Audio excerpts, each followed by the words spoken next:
He is a business administration major, and his favorite sports moment at Bluefield College was wearing #1 to honor a close friend who passed away. Spencer's word of wisdom comes from Dan Katz. Life's too short to bet the under.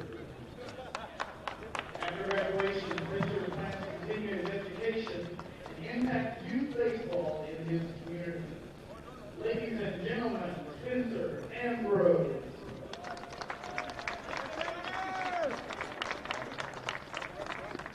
Next is Joseph M. Cardona Rivera.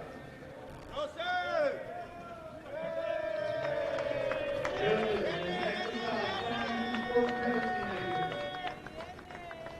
His favorite moment in sports at Bluefield College was the grand slam, the go-ahead grand slam, and the last inning at Milligan his freshman year with the JPC. His words of wisdom come from Nelson Mandela. As we let our own light shine, we unconsciously give other people permission to do the same. After graduation, Joseph plans to pass the CSCS certificate and help Bluefield College baseball win the rest of the season. Ladies and gentlemen, Joseph Cardona.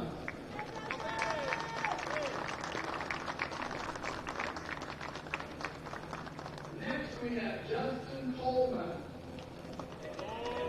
Justin is escorted by Lori and Terry Coleman. He is a sports medicine major, and his favorite sports moment at Bluefield College was being able to play on the same college team with two childhood friends. His words of wisdom come from Dr. Seuss. Sometimes you will never know the value of a moment until it becomes a memory. After graduation, JC plans to travel. Ladies and gentlemen, Justin Coleman.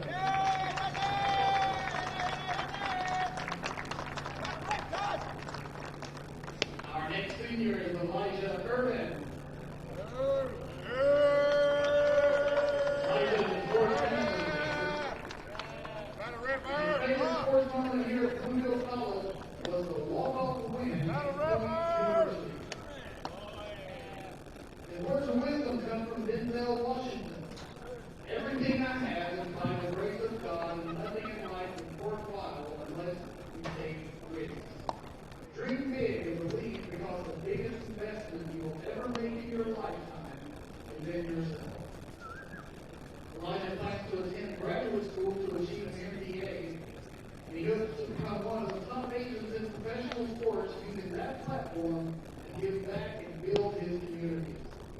His goal is to achieve financial freedom and to live life on his own terms. Ladies and gentlemen, Elijah Irvin.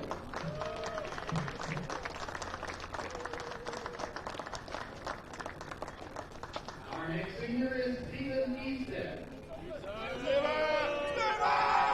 Stephen is parents Lisa and Steve Easton. He is a sports management major. His favorite sports moment at Bluefield College was when he had all his family at the Bryant Series for his first start this season. His favorite scripture is Isaiah 41:10. So do not fear, for I am with you. Do not be dismayed, for I am your God. I will strengthen you and help you. I will uphold you with my righteous right hand. After graduation, Stephen plans on becoming a high school coach and later an athletic director. Ladies and gentlemen, Stephen Easton.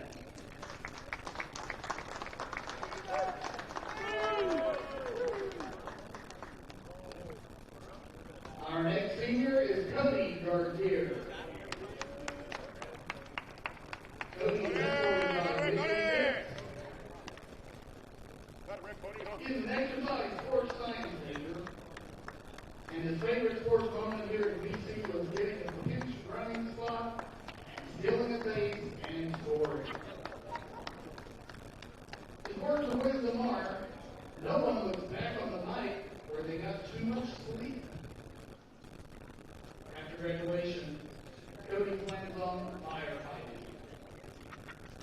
Ladies and gentlemen, Cody Garnier.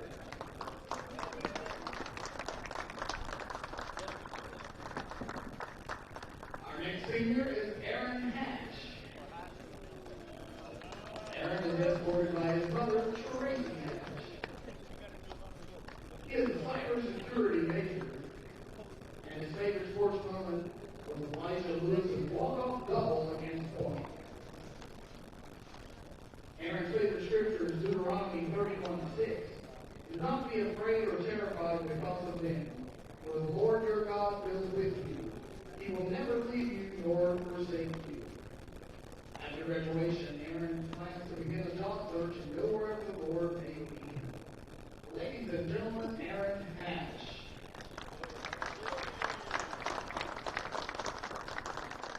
Next is Andreas Holzer. He is escorted by Norla Holzer. He is a business major. His favorite sports moment at Bluefield College was hitting a backside home run at Montreat.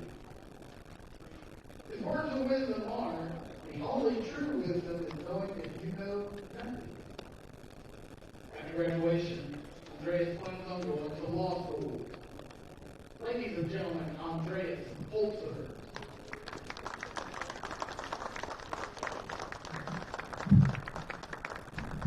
Next is Eliano Mejia.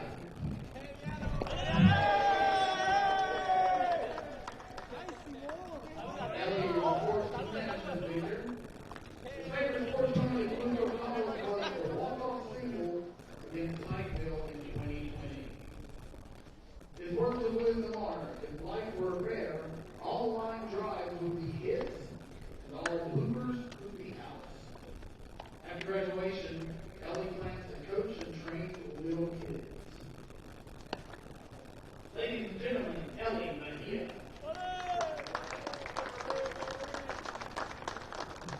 And our final senior is Ozzy Millette. Ozzy is a business management major. His favorite sports moment at Bluefield College was when he hit 4 home runs in the Edward Waters Series last year. His favorite quote, what we do in life echoes in eternity. After graduation, Ozzy plans on getting his MBA and pursuing a pro baseball career. Ladies and gentlemen, Ozzy Millette. Let's have a round of applause for our seniors.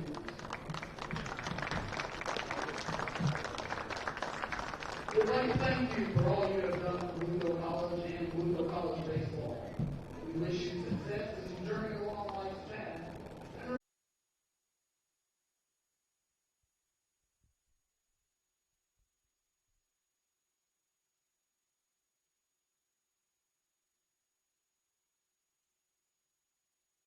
Sun is shining for the series finale as Bluefield College wraps up a 3-game home set against Truett-McConnell here on the Rams Digital Sports Network.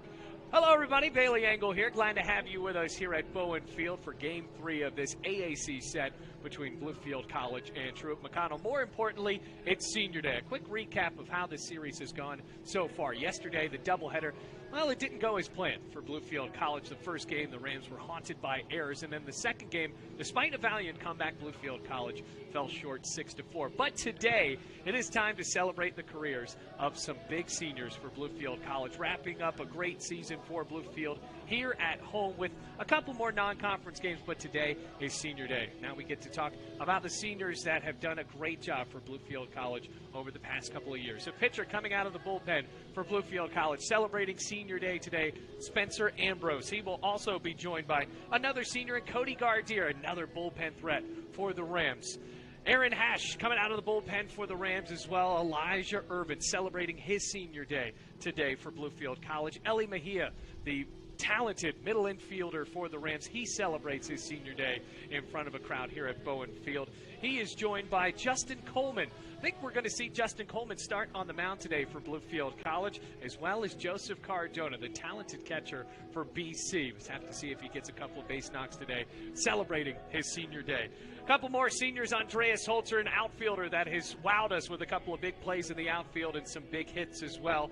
Ozzie Millette, we're going to hear that famous walk-up song, Aguanile, one more time, and I swear we're never going to talk about it again. And last but not least, for Bluefield College, a pitcher that has dealt with so many injuries and has shown his tenacity throughout this season, Stephen Estep, wrapping up a Bluefield College career. We are almost ready for the first pitch of Bluefield College and Truett-McConnell here on Senior Day on the Rams Digital Sports Network.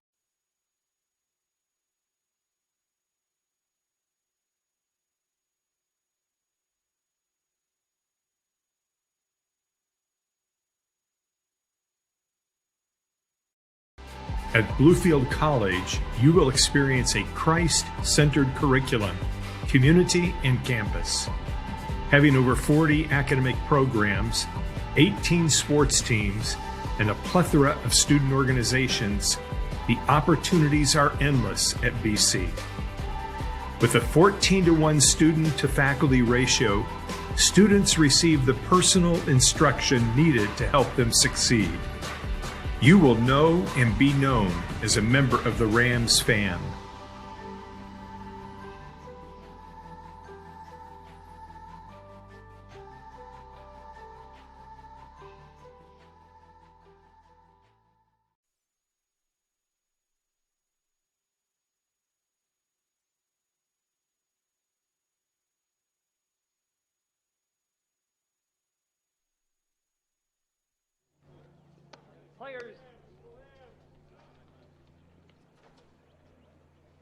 Players are out on the field, and we are ready for the series finale between Truett-McConnell and Bluefield College here on Senior Day. Bailey Engel and Jackson Bass, glad to have you with us here on the Rams Digital Sports Network as Bluefield comes into this game trying to avoid a sweep against a very balanced Truett-McConnell lineup. Jackson is Bluefield in this one. We saw them struggle yesterday, but I think a big part of the reason is because of that lineup for Truett-McConnell that had played so well yesterday. They really put the ball in play a lot. I think another thing that really hindered this Bluefield team was the amount of errors that occurred. We saw 5 errors in the first game, and even though they had 5 errors, they were still being able to come within 3 points or 3 runs. I think a big name to watch out for is Josh Johnson. As you see there, he's batting second and playing at shortstop for Truett-McConnell. Andrew Johnson, another guy to watch out for that has done such a great job just spraying the ball in play. Bluefield College only really got into swing and miss stuff yesterday when they brought in Stephen Estep as a reliever. But now Ben Kaufman gets the start for BC on the mound, the lefty for Bluefield College, trying to get things started well here. As the Rams, even though it is Senior Day and there's all sorts of festivities talking about that, Jackson, it is going to be a very important game nonetheless for Bluefield College as the Rams try to jockey for a little bit of position in the AAC. Yeah, right now they stand at number 9, number 10, around in that area, and Truett is at number 7. And although they may not get the number 7 seed to avoid Tennessee Wesleyan, still having the wins over this and going into CIU, there's a really big chance they can still get the 8 seed. Well, the first pitch is low from the lefty Ben Kaufman to Julian Galassi, who has moved all the way around in the lineup for Coach Crowley's team. 1 ball, no strikes. Ozzie Millette at third, up on the grass for the leadoff left fielder. And the 1-0. It's a bit high, but called a strike. 1-1 evens it up. So Millette is at third. Zapso's getting the start at shortstop for Bluefield College. Wisner at second, and Taylor Moe at first base. Out left, Jeremy Garcia. In center, Cobb. And in right, David Meach. And the 1-1 is caught right down the middle by the battery mate and George Curbello, who gets the start as the backstop for the starting pitcher and Ben Kaufman today. 1 ball, 2 strikes as the Rams come out. And I think their best uniforms, the cream-colored white jerseys with the Rams on the front, the numbers and the blue caps, white pants and the blue stripe down the side. 1-2. Swing and a miss, got him. Big strikeout to start for Ben Kaufman, and Galassi is fanned for out number 1.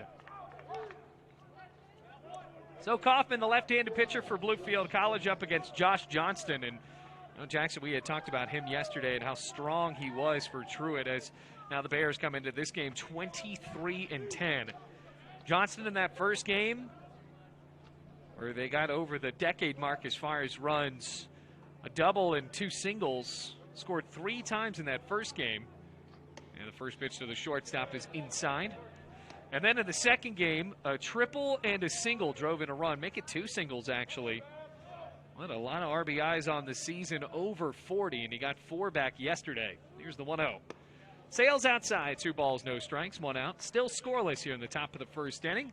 Here at historic Bowen Field, 335 feet down the lines. Well, Bowen looks good on a cloudy day. Not as much wind, but still a bit chilly. Right around in the mid-50s. Hinting back at slightly more wintry temperatures. Here's the 2-0. A breaking ball right down the plate, strike 1. 2 balls, 1 strike, 1 out, nobody on. Johnston, the shortstop, no relation to Andrew Johnston, the right fielder. That's cleanup and currently in the hole for Truett-McConnell. High kick in the 2-1. High and inside, 3 balls, 1 strike. So Truett swept the doubleheader yesterday. Rams had a chance. They had a tying run at first base, but albeit with 2 outs, and unfortunately Joyner struck out Zapsos. That was a 3-1. High and outside, ball 4, and Johnston reaches aboard with a walk. Michael Mascarello steps up to the plate as Truett wears the navy blue jerseys today, navy blue numbers with a yellow trim and the pinstripe pants. So the pinstripe jerseys yesterday. Mascarello batted 3rd in the lineup yesterday as well as cleanup. That first game drove in a run on a single and scored on a walk as well. Pitch, and Mascarello looks at it high, 1 ball, no strikes. Then the second game drove in a run on a double, also singled, went 2 for 4. This is a Truett-McConnell team that does hit particularly well against the Rams starting pitching. Runner at first, 1-0. Sails in on the outside corner, evens it up at 1-1.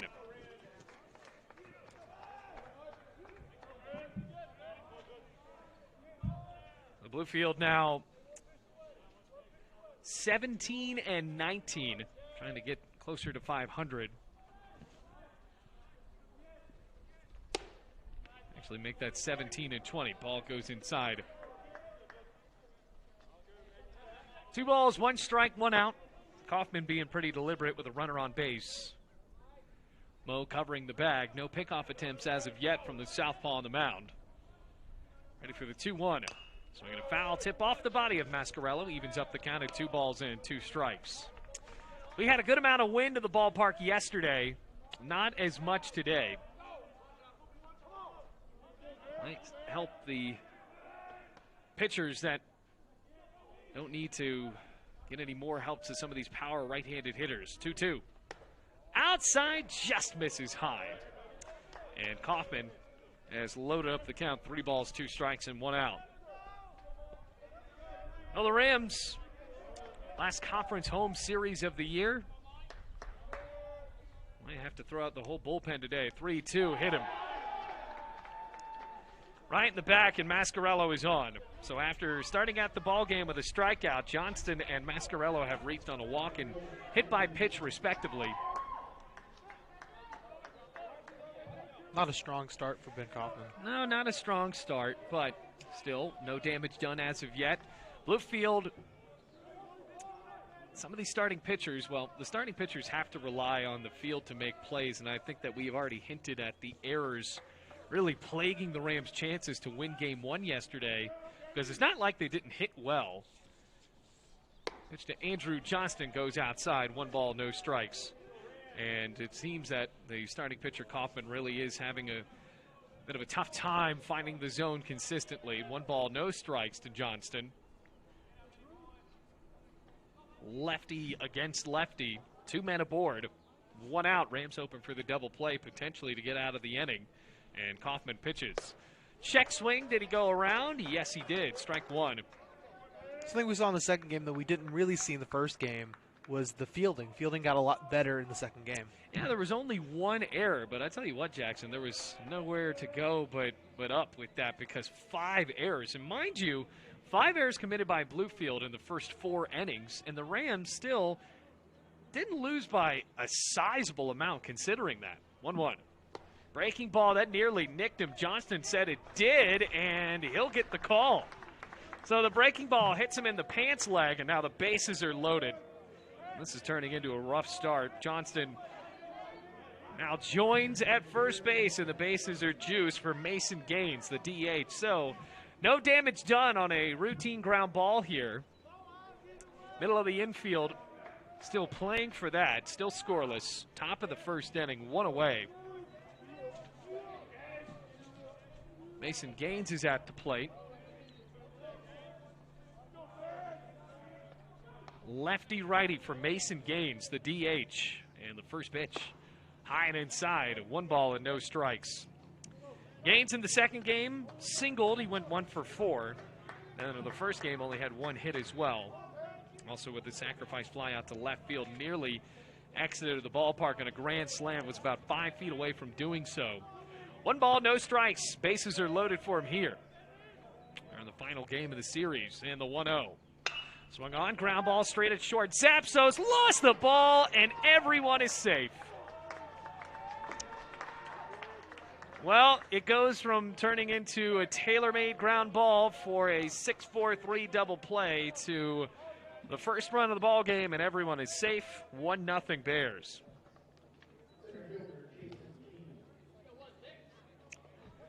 So, an error. All this being done without a hit. Mascarello to third, Johnston to second, and Gaines at first. Case and King with the bases loaded. It's 1-0.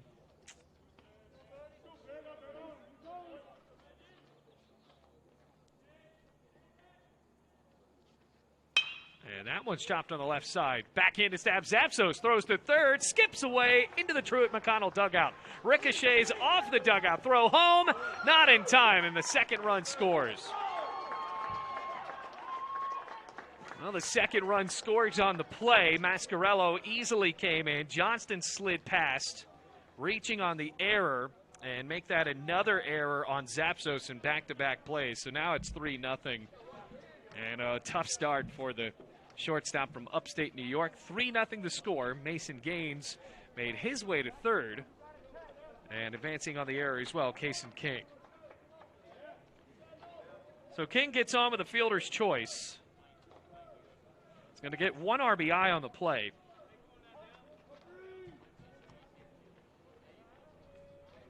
And that'll bring up Devin Monroe. By the way, 1 out. Runners at second and third. The pitch. And Monroe watches that one skip in the dirt right in front of him. 1 ball, no strikes. Tough start for Bluefield College. It's all going to come down to how they bat against Kason Brown, who gets the start of the bump for Truett today.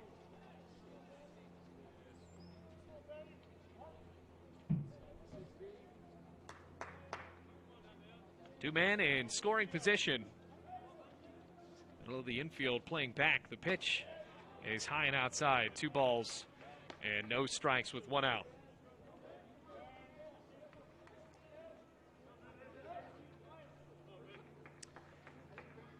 Devin Monroe, third baseman from the Bahamas. Base hit here makes it 5-0. Comes to 2-0. That's well inside. 3 balls, no strikes. Well, Monroe yesterday in game 2 had a couple of singles and came in to score. And in the first game, also had a couple of singles and came in to score once. A 9-inning contest, 3-0. Inside corner, called for a strike. So 3 balls, 1 strike, 1 out. 2 men in scoring position, already 2 errors committed by Bluefield.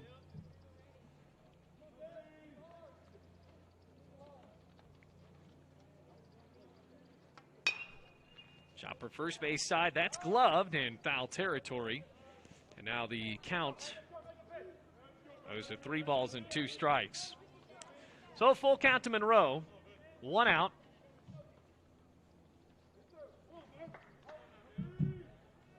Three balls, 2 strikes. 2 runners in scoring position, 3-0 ball game.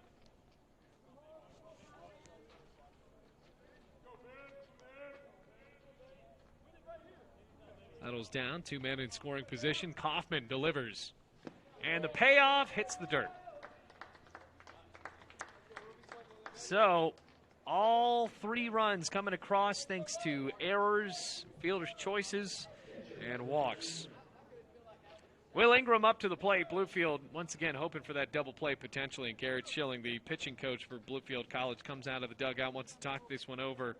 Rams have thrown the ball around. Will Ingram ready to step up to the plate. He has been the leadoff man in the first 2 games for Truett. And now here in game number 3, he's the 8th batter in the lineup.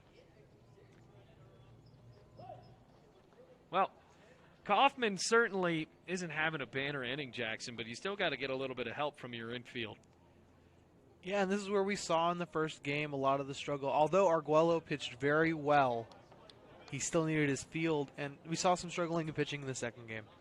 Yeah, it's with Arguello, it was a big contrast to the Reinhardt game where Arguello was able to rely on his field, and Bluefield played a pretty tight game and won that game 6-1. And to Bluefield's credit, they put the ball in play in that game as well, and Reinhardt kicked the ball around a few times. Rams were able to win by 5, but already 2 errors in the first inning. 3-0 the score, bases loaded for Will Ingram. And the first pitch is high. 1 ball and no strikes. Ingram as the leadoff man. Did not get a hit in the second game. Singled in the first game and ended up going 1 for 5. A couple of runs scored as well. The runner representing him. As that pitch goes letter high, called a strike. 1 ball, 1 strike. Bases loaded. Bluefield College still in the middle of the infield hoping for a double play. Inning started off with a strikeout swinging of Julian Galassi.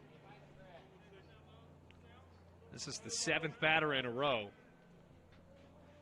1 ball, 1 strike, 1 out, bases loaded full of Bears. And the offer popped up third base side, and Curbelo will just watch it hit right in front of the press box down the third baseline. So the count rises to a ball and 2 strikes with 1 out.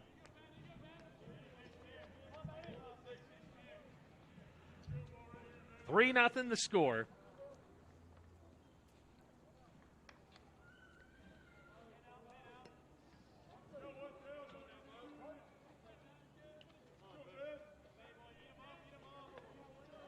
Ball and 2 strikes with 1 out. Comes a pitch. It's high and outside. Decent fastball there. 2 balls, 2 strikes, and 1 away. What has turned into almost a 20-minute inning.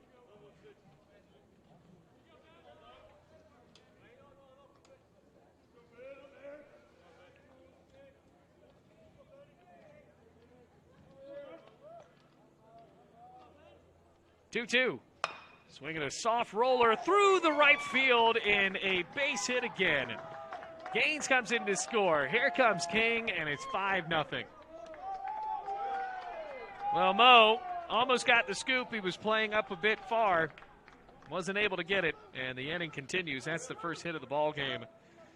Monroe moves over to third. Will Ingram is on with a couple of RBIs on that single.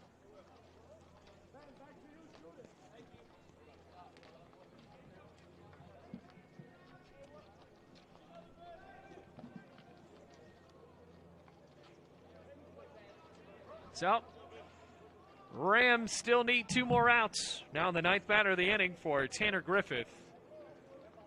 Wouldn't be surprised to see here Tanner Griffith maybe trying to squeeze home a run on a bunt.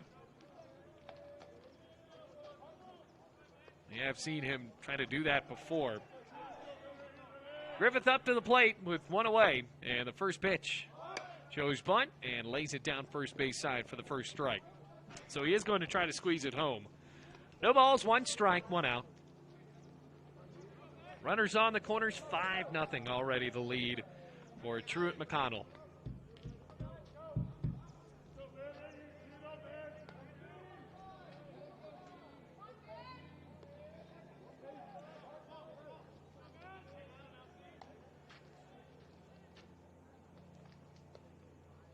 Shows bunt again. Good choppy bunt right in front of home plate. Run comes home to score. Curbelo slings to first in time, and the sacrifice is intact. Griffith drives home a run on the sacrifice bunt and also moves Ingram over to second base. So now it is 6-0 in favor of Truett-McConnell. I think the Rams in this situation obviously have a very tall hill to climb to get back into this ball game, but at least now they have 2 outs.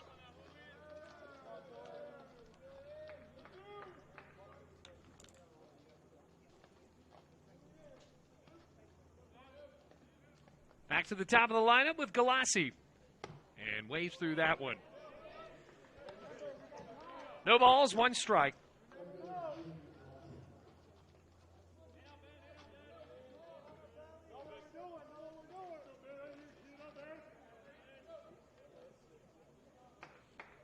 No balls, 1 strike, 2 outs. Kaufman checks second. And the 0-1. Swung on and fouled away right on top of the press box. No balls, 2 strikes, and 2 outs.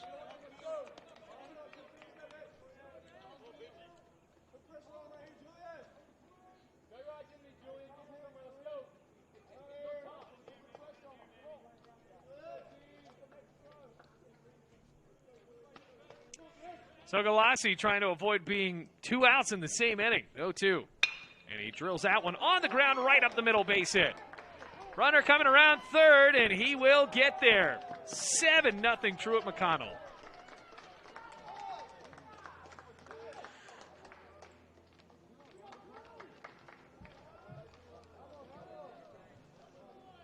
Well,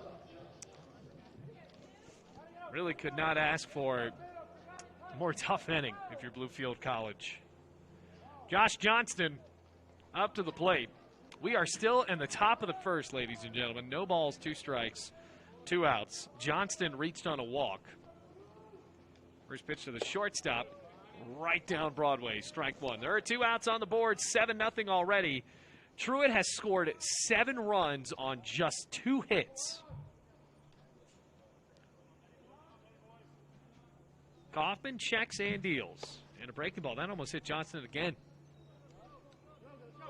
1 ball, 1 strike. I can't tell if there's any Rams warming up in the bullpen, but I got to believe that Bluefield at least has to have somebody up and tossing here. Ball and a strike with 2 outs. And like we said, not all of this is Kaufman's fault. Needs a couple of good plays in the infield to make sure that this inning gets over quicker. As that 1-1 is high. 2 balls, 1 strike. Already turning into almost a 25-minute inning. Julian Galassi at first on an RBI single. Here's the 2-1. That's high and inside. 3 balls, 1 strike. So lefty-lefty matchup. A batter's count to Josh Johnston.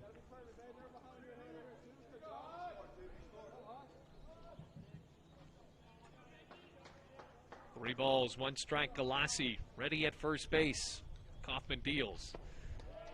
Outside, ball 4. And Johnston gets walked twice in the same inning.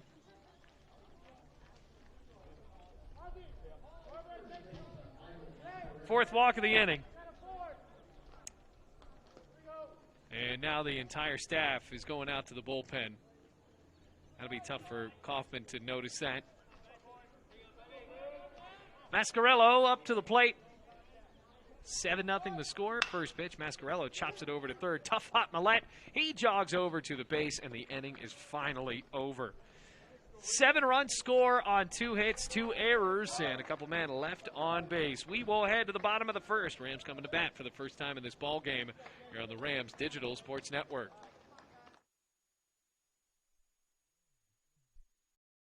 At Bluefield College, you will experience a Christ-centered curriculum, community, and campus.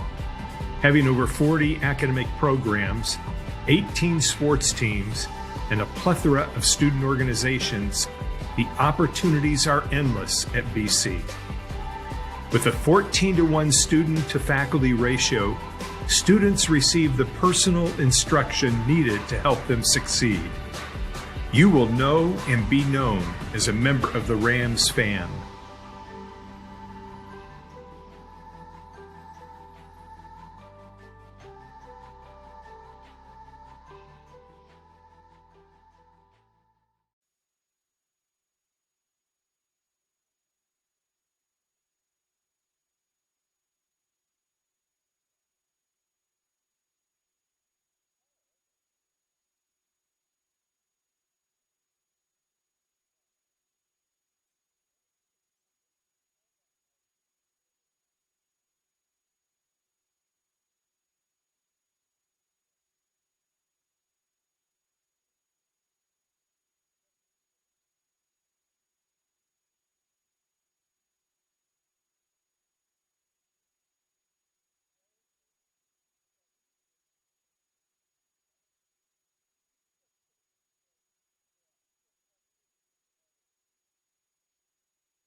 Kason Brown on the mound with a ton of run support, but I have the feeling that Bluefield College, with how they've been able to hit the ball in this series, could potentially make this a close game. Now, going to need a lot more help to do so. 7-0 the score. First pitch to Jeremy Garcia is inside for ball one. Kason Brown getting the start today. Senior from Monroe, Georgia, 5'11", 160. Here's the 1-0, and Garcia watches it on the outside corner, evens it up in 1-1. So Truett-McConnell on its way if nothing changes. Obviously, there's plenty of time to do so. We're only in the bottom of the first inning. We're on the way to sweep as the 1-1 is on a breaking pitch. It's the outside corner. 1 ball, 2 strikes. Garcia's been seeing the ball well for Bluefield, particularly on some opposite field line drives to left. Comes a 1-2. Swinging a foul tip. Keeps it at 1 ball and 2 strikes. And I think with that in mind, Truett-McConnell has not shifted on Garcia because doesn't really have a consistent pull tendency to him. As a matter of fact, if there's any shift, it's King out in center field is shaded slightly to the left. That one's high and outside. 2 balls, 2 strikes, and no outs. I'll take a look at this Bluefield College lineup. Rams with pretty much the same lineup as we always see them with, as now Bluefield comes back into it here with Jeremy Garcia as he swings and shoots that one down the left field line and foul.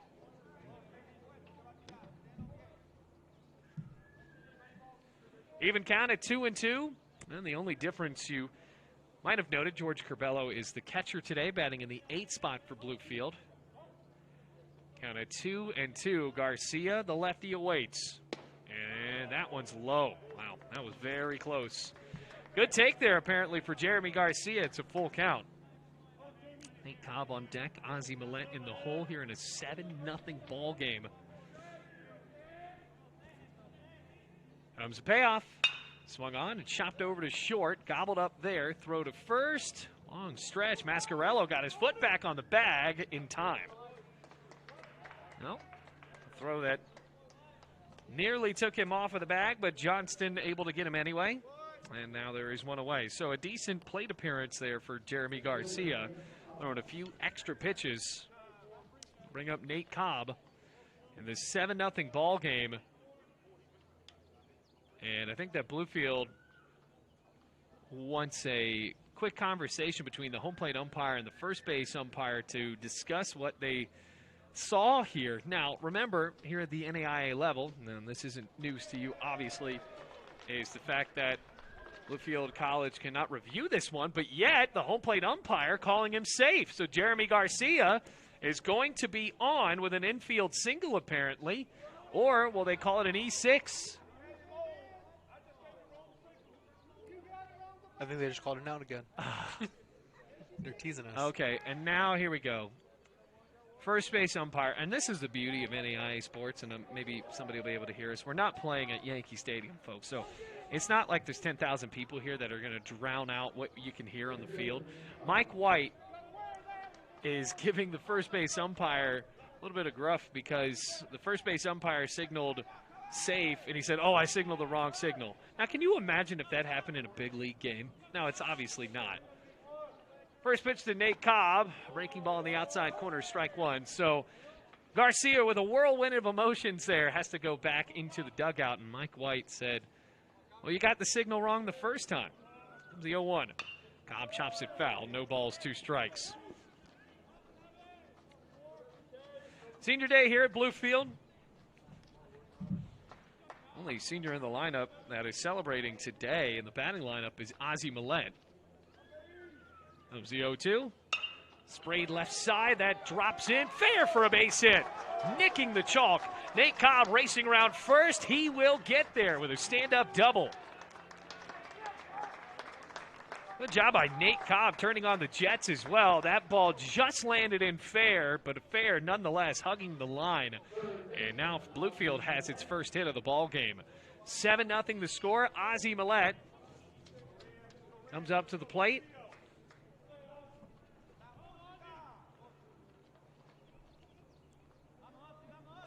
I know in the previous play that if Aaron Boone would be kind of mad. Yeah, I remember the whole Savages in the box thing from a couple years ago. Ozzie Millette at the plate. Righty. And Millette trying to bring home a run. Here's the pitch. Sails high and outside. 1 ball and no strikes with 1 out. Runner at second in a 7-0 ball game. Bluefield trying to get on the board. We're in the bottom of the first inning. Rams already victimized by a couple of errors. 1-0 outside and low. 2 balls, no strikes. Millette yesterday, consistent hitter for Bluefield College. As always has been, especially last year in 2020. Did such a great job before the season was ended. Had a single in game 2. Came around to score, and also a sacrifice fly as he hits that one down the first baseline. Fair ball rolling all the way to the corner. Nate Cobb is going to score. Ozzie Millette races to second. Right fielder Andrew Johnston couldn't find the ball. Ozzie Millette on his way to third, diving in with a triple on senior day. Well, Andrew Johnston was trying to fish the ball out of the base of the wall, and it took him forever to get there. And now after the throw came in late, Ozzie Millette raced in for a triple. So running the 270 feet over to third base. Now Millette with an RBI triple. Bluefield on the board at 7-1 with 1 out and Clay Wisner. There's the pitch. Swung on, and that bounces through to right field, a base knock. Millette comes home to score. It's 7-2. Big turn of events for Bluefield. Yeah, it certainly feels like the Rams are getting a little bit more confident. And look, we were talking off air right before we came on here in the bottom of the first inning. We said, you know, it feels like Bluefield College, even though they gave up 7 runs, they'll find a way to try to make this close. And I think it's because Bluefield has a consistent lineup as far as hitting. It's just the fielding that has absolutely depressed Bluefield here. As Taylor Moe tries to bunt that one and skies it foul over the screen. No balls and 1 strike with 1 out. Well, we have not seen the shift played on Moe. Rams have had some opposite field base hits.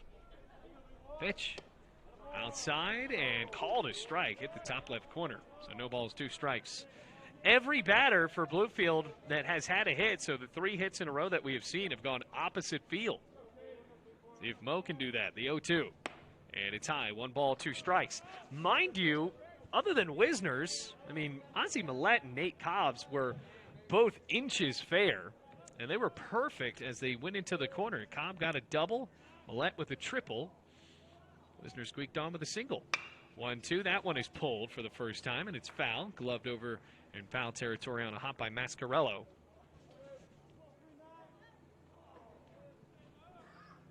I'm scared because you can't really see it from up here.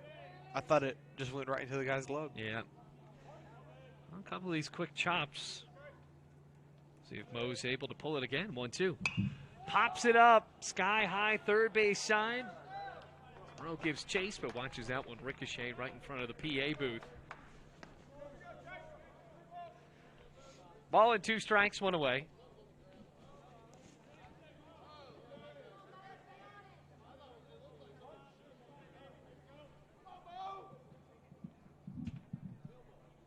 One, 2. Swing and a miss. Got him chasing on a high fastball. That's the first strikeout for Kason Brown. It's a 7-2 ball game in a first inning that has gone nearly 40 minutes. Elijah Lewis. Now here's a guy that used to start to get hot for Bluefield College, the DH, who had such a solid start to the season, especially in a great role of knocking in the runners on base. Leads the team in RBIs. Clay Wisner getting close to there now with that last RBI single. 7-2, Wisner on at first. First pitch to Lewis, big cut and a miss, and it's strike 1. Still, after yesterday, we saw Truett really shift on every batter. We're not seeing it here with Elijah Lewis. Everyone at conventional depth and conventional position. It's the 0-1, and it's high. 1 ball, 1 strike, 2 outs. also think that yesterday, even with a good amount of those situations where they would put Josh Johnston in the outfield, it never really helped. I mean, maybe it helped one or two times, but here's the 1-1. Wave through that. Bad swing by Lewis. Ball and 2 strikes. And they had Johnston out in right center field. David Meach hit it over his head, and Johnston couldn't find the ball. Kind of ducked over it. 1 ball, 2 strikes, 2 outs. Clay Wisner on at first. It's 7-2. The pitch, swing and a miss. Got him in 3 pitches. So back-to-back strikeouts to end the first inning, but Bluefield scores 2 runs on 3 hits, no errors, and a man left at first. 1 error, and Bluefield is on to the second inning. It's 7-2. At Bluefield College, you will experience a Christ-centered curriculum, community, and campus. Having over 40 academic programs, 18 sports teams, and a plethora of student organizations, the opportunities are endless at BC. With a 14-to-1 student-to-faculty ratio, students receive the personal instruction needed to help them succeed. You will know and be known as a member of the Rams fam.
On to the second inning. It's going to be a shootout. 7-2 the score.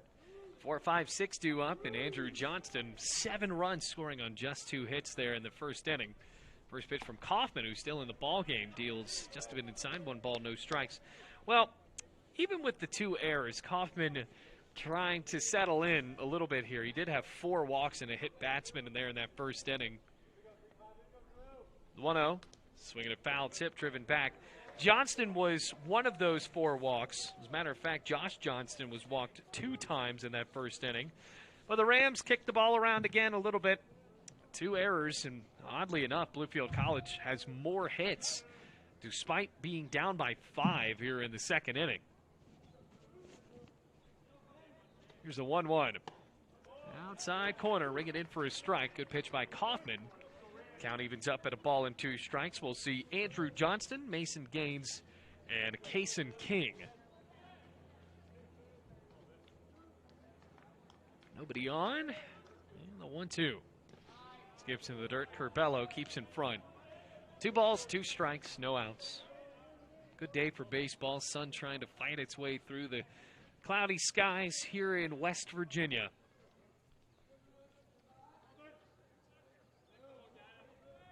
Kaufman kicks and 2-2. Swinging a high drive to center, staying in the ballpark. Cobb walks up, camps out, and makes the catch for the first out. So back-to-back innings where the leadoff man is retired immediately, but you have to see if Kaufman can try to string these outs together. 1 away, 7-2, top of the second here at Bowen Field. Series finale. Truett-McConnell trying to get the brooms out to sweep the Rams here in 3 games. Bluefield College has not been swept at home. The only conference series they lost at home was last week against Reinhardt. First pitch to Gaines, and that hit him. Turned into it and just missed him. Gaines reached on an error. Bases loaded. Gaines came up, grounded the ball right over to Zapsos. Tough hop Zapsos hit off of the chest, and everyone was safe. Here's the 1-0. There's a good pitch from the lefty Kaufman right on the inside corner. Evens up the count at 1-1.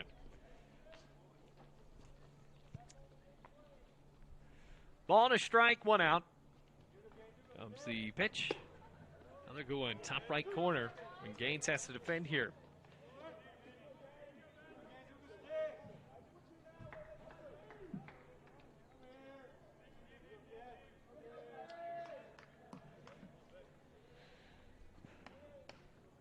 Lefty taking his time, and that blue cap deals 1-2. Swing and a liner, smack to left field, base hit. Now Mason Gaines got the barrel on that one. Singles with 1 out.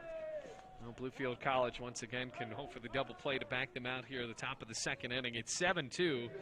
Rams certainly not in a situation where they want to give up any more runs, only scoring 2 on 3 hits in that first inning. That's the 3rd hit of the ball game for Truett. Here in the top of the second inning, Kaysen King. King hit into a fielder's choice, ended up driving in a run. He swings and lifts that one to left field. Garcia, long charge in, and he will let that drop in front of him. Tough hop to get away from him. He slips up. Meanwhile, Gaines just checks in at second base and stays there. Wasn't that horrible of a hop on Garcia, and it's almost shocking that Garcia didn't catch that one. Now, you can't blame him for not doing it. So much ground to cover, and that was just blew perfectly in no man's land. But we have seen Garcia make some great catches. So now, 2 singles in a row for Truett-McConnell, and Devin Monroe steps back to the plate. You mentioned what a great day it is. It's Saturday, so you don't have all the construction going on in this very fastly built press box up here. Yeah, and you can't really knock him for working during a normal weekday. Monroe lays down a good bunt. Third base side, scooped up.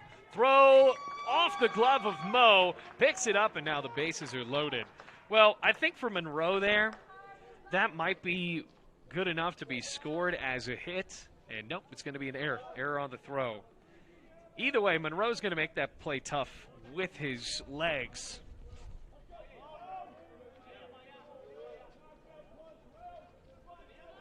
I know Gaines flirted with going home. Yeah, Gaines.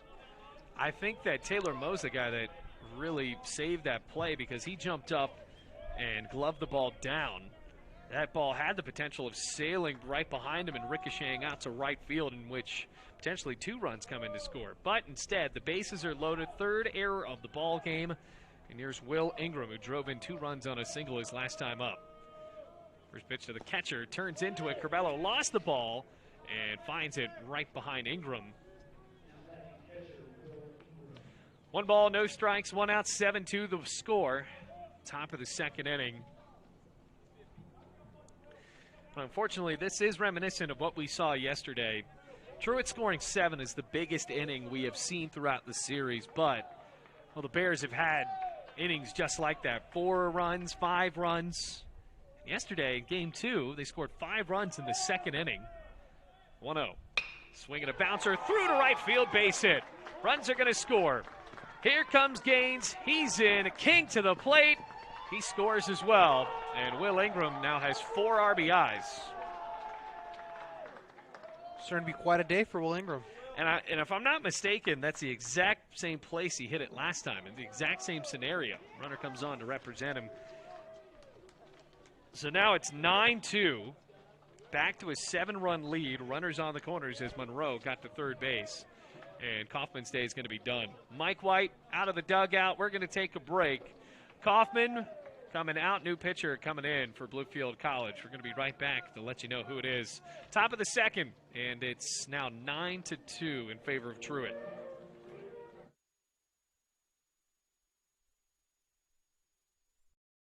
At Bluefield College, you will experience a Christ-centered curriculum, community, and campus. Having over 40 academic programs, 18 sports teams, and a plethora of student organizations, the opportunities are endless at BC. With a 14-to-1 student-to-faculty ratio, students receive the personal instruction needed to help them succeed. You will know and be known as a member of the Rams fan.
Well, Tyler Lowry is now on the mound after this one is still in the top of the second inning. Runners on the corners. Will Ingram coming in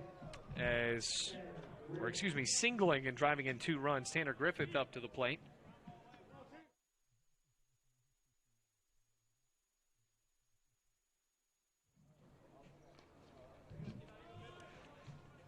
Runners on the corners for Tanner Griffith. See if he tries to bunt home a run. Was able to do so last time and drove in a run in the process. So Tyler Lowry on the mound, mustache and all, looks in. It is now 9-2 in favor of Truett. And steps back, 7 runs scored there in the first inning for Truett off of just 2 hits. Rams committed 2 errors. There were 4 walks dumped by Ben Kaufman in his tenure. 1 strikeout through 1 1/3. Also gave up 5 hits. So Lowry dealing with runners on the corners and deals a pickoff shot over to first base. Not in time. So Lowry yet to throw a pitch here. Tanner Griffith played such a good bunt down with the bases loaded last time.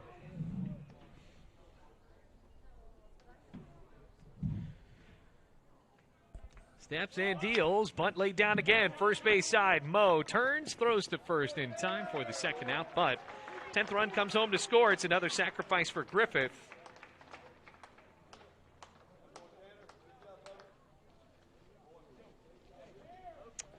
Runner moves to second. Monroe comes in to score. It is now 10-2. And Julian Galassi had 2 at-bats there in the first inning. He's 1 for 2, drove in a run on a single. Also struck out.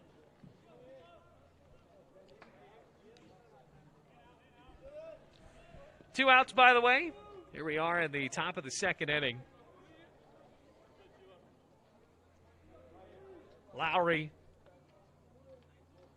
kicks and deals. Good pitch on a fastball outside corner, strike 1.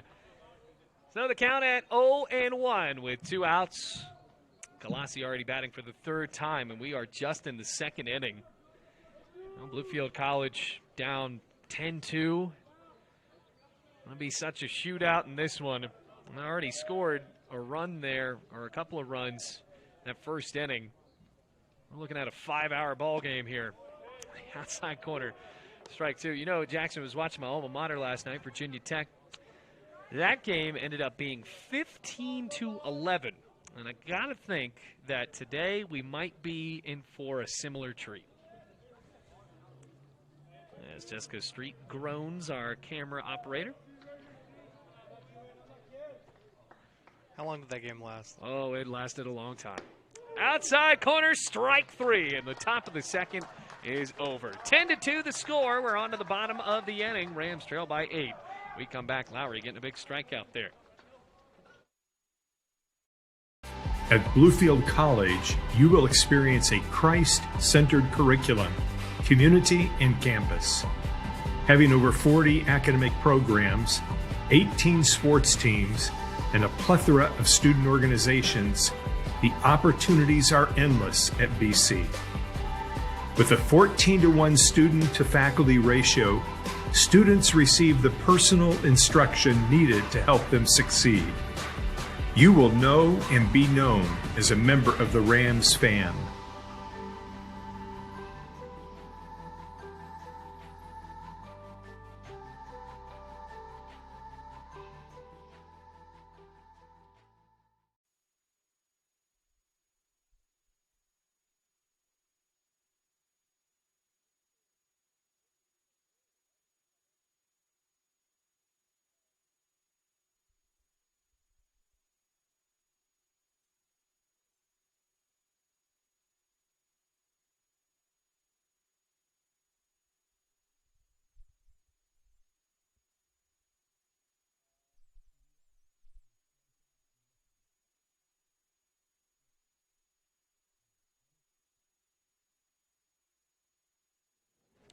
David Meach and the 7-8-9 due up against Kason Brown as the Rams trail in this one 10-2.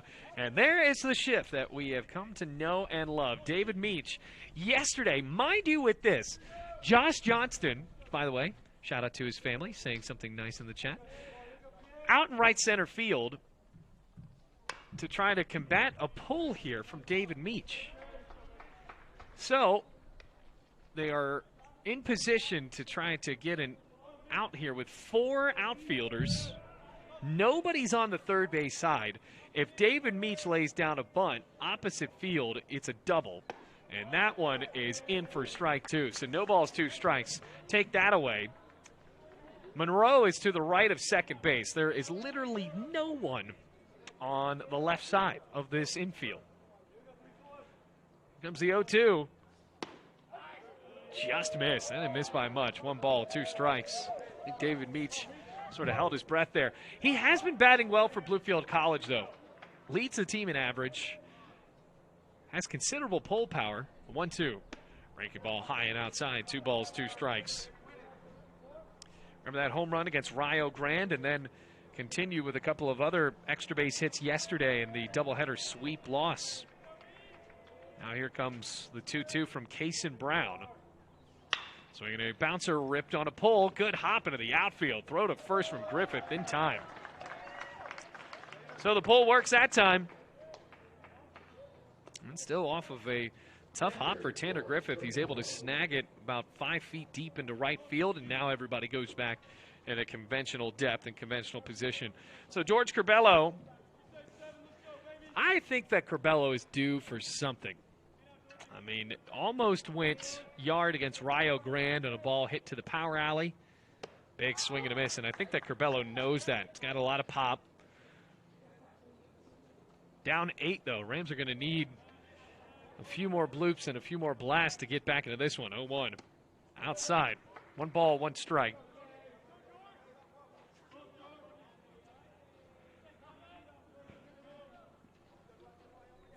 One ball, 1 strike, 1 out, nobody on. Down 10-2. Brown deals. Breaking ball zooms just a bit close to the strike zone. Not close enough, apparently. 2 balls and 1 strike. Mello steps back in, playing in the place of Cardona today here in Game 3. It went south so quickly for Bluefield. 2-1. Served out foul right side and over to the batting facility. And now it's 2 balls, 2 strikes, and 1 away.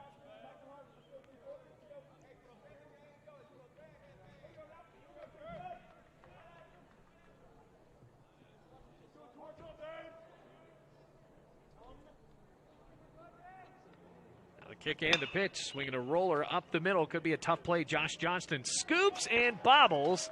Curbelo safe at first.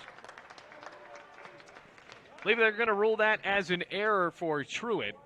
Rams have committed 3 errors in this ball game, and well, for Curbelo, softly hitting that one up the middle enough where it was going to be a very tough play at first either way. Taylor Maldonado, make it Max Aristi actually, is going to run for him, and it is scored as an E6. Andy Zapsos up to the plate for the first time in this ball game. Rams are down 10-2. Curbelo on at first with 1 away. One just goes inside on the first pitch. 1 ball and no strikes. Monroe playing up at the bag, or up in the grass at third. Zapsos did not show bunt, though. 1 ball, no strikes, 1 away. Here's the pitch. That's inside as well. 2 balls, no strikes. Zapso's trying to make something happen at the plate. He had a tough first inning in the field with a couple of errors for Bluefield College that allowed some runs to score. Curbelo with a slight lead at first base. 2 balls, no strikes. Shoulder shrug of the pitch. Swinging a chopper straight at first. Mascarello deals to short in time. Back to first. Got him. 3-6-3 double play, and the Rams get out of the bottom of the second without scoring a run. Great double play executed there. We're on to the third. It is now 10-2. Truett-McConnell on the Rams Digital Sports Network. At Bluefield College, you will experience a Christ-centered curriculum, community, and campus. Having over 40 academic programs, 18 sports teams, and a plethora of student organizations, the opportunities are endless at BC. With a 14-to-1 student-to-faculty ratio, students receive the personal instruction needed to help them succeed. You will know and be known as a member of the Rams fan.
Defensive switch made for Bluefield College. Eli Mejia playing at shortstop for Bluefield.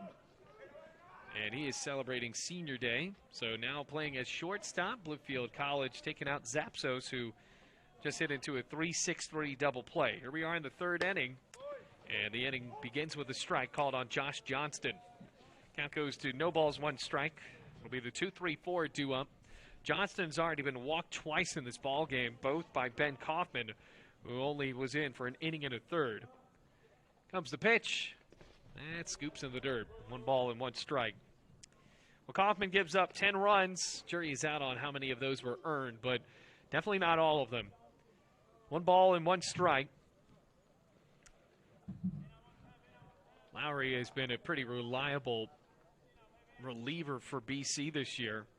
The pitch rings in on the outside corner. Bit of a dinner plan strike call. Ball and 2 strikes with no outs.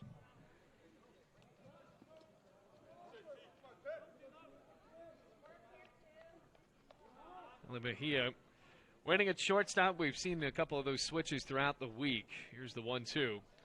Swing and a miss. Strike 3. Second strikeout in a row for Tyler Lowry. Third time in this game that we've got the first batter out. Yeah, and the second time where it's been a strikeout. Remember, the game started off on a good note. Kaufman struck out Galassi swinging, and then you're thinking, well, Kaufman's stuff is working. And then after that, a walk, hit by pitch, a walk, error, fielder's choice, walk, first, single. That pitch is inside for ball 1 on Mascarello. And I think that was the toughest part to watch about that first inning, was the fact that 7 runs came in to score on just 2 hits.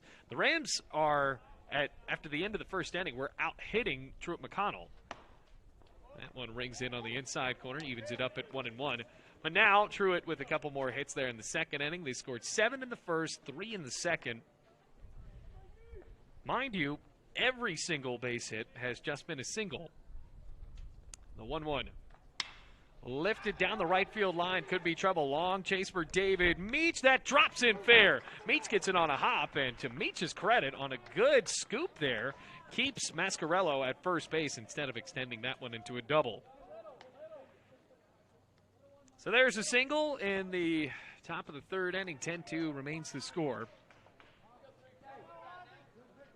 9-inning ball game.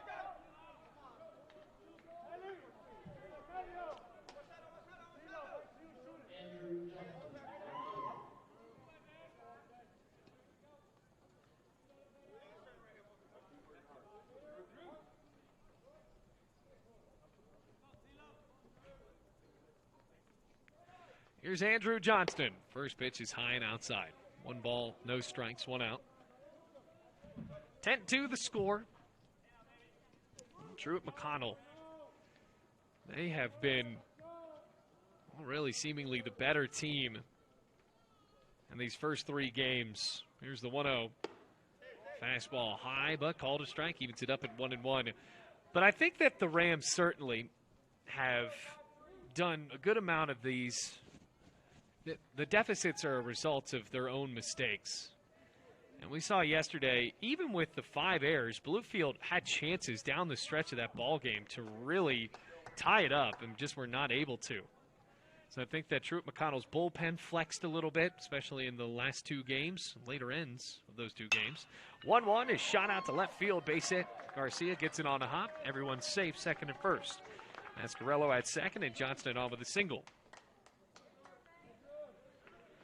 See, this Truett team did not try to wear down. They're like, we're going to keep pushing the pace every single time. Well, they put the ball in play, and you got to give credit to Truett-McConnell for doing so, because the reason why the Rams committed 5 errors is because, well, Truett-McConnell is at least putting the ball in play on hard-hit enough ground balls that are worth bobbling. Well, it's up to the Rams to make sure they get those outs anyway. Mason Gaines reached twice and scored twice, 1 for 1 for 2. Reached on an error in the first inning.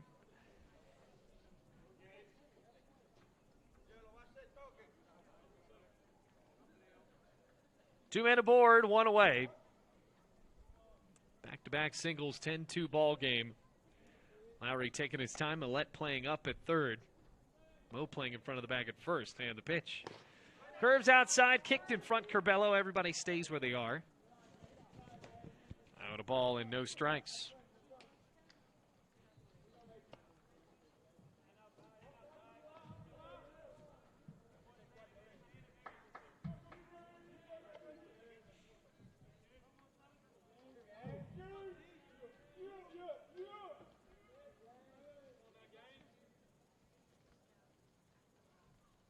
Comes the offer. Fouled away, going on top of the press box and out of play. I tell you what, let's see what happens today. But I know Ethan Stinson is calling, our fellow broadcaster here on the Rams Digital Sports Network. He is at his radio show in downtown Bluefield right now, and he said yesterday, at least we don't have to worry about getting hit with a foul ball in the press box. So if a foul ball comes into the press box today, Lowry checks on second. Here's the 1-1.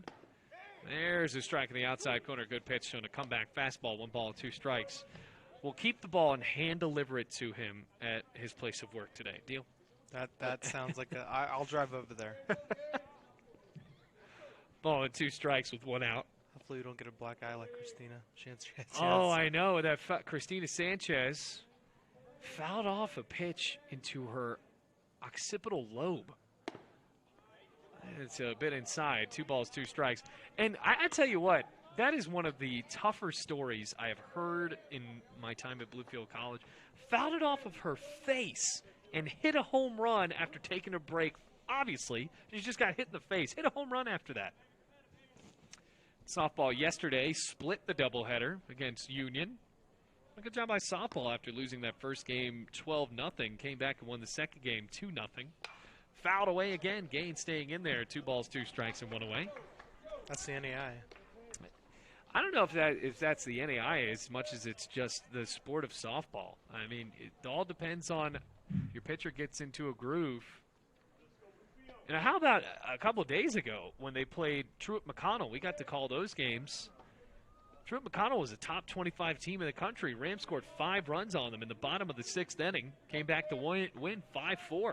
It's the greatest part about baseball and softball. 2-2.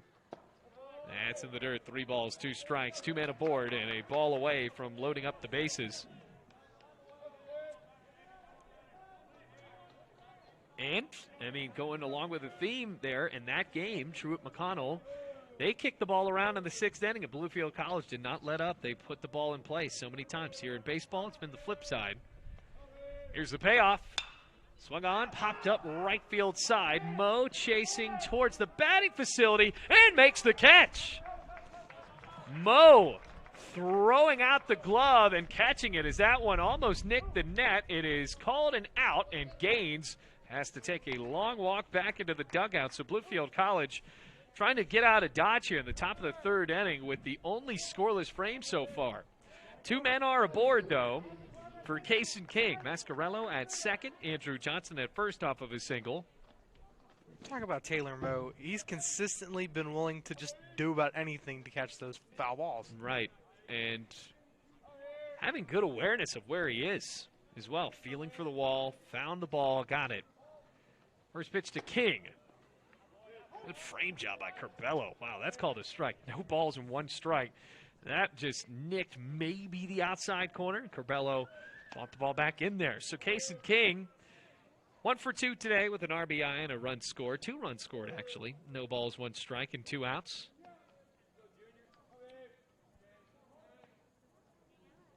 Two men aboard, and the offer pulled foul on a bouncer. And now it's no balls and 2 strikes. So Lowry trying to get out of this inning. Bluefield College gave up 7 runs in the first inning. Here we are in the top of the third after they gave up 3 in the second inning.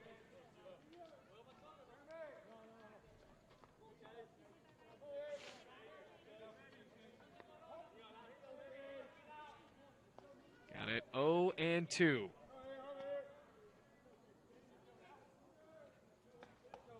Checks back at second, another look, and Lowry deals.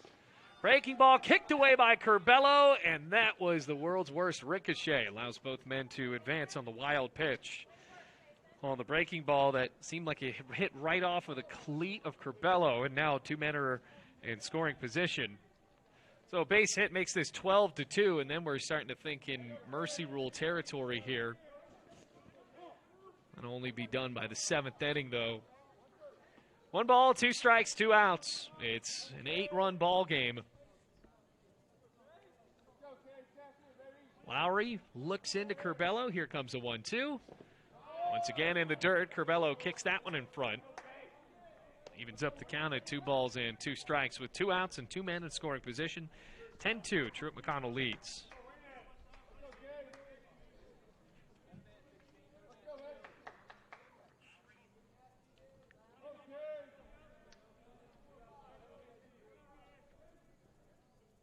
Lowry, high kick, 2-2.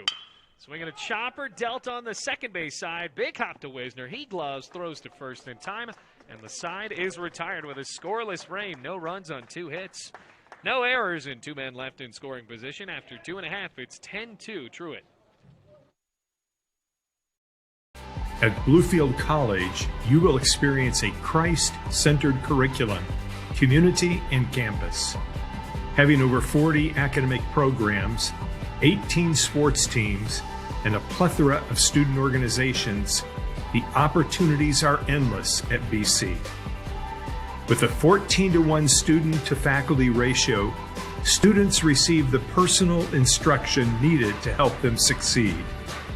You will know and be known as a member of the Rams fan.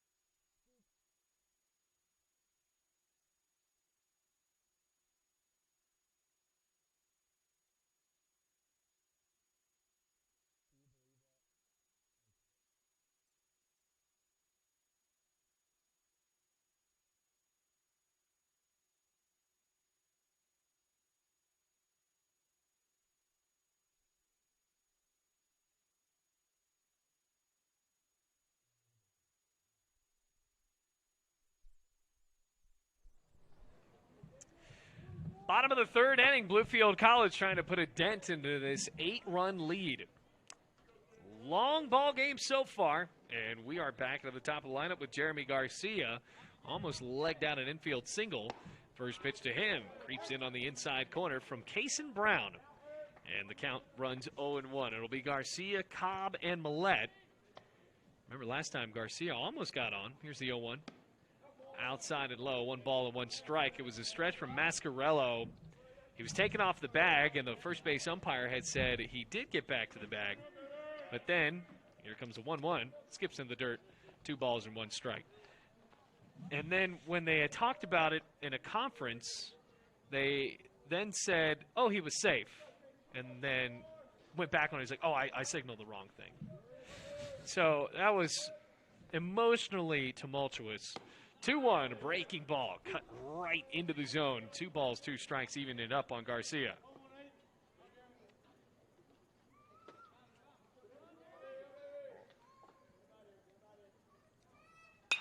Garcia sprays it out to left field, base hit. Once again, showing his opposite field hitting ability, Jeremy Garcia with a big lead off at first base.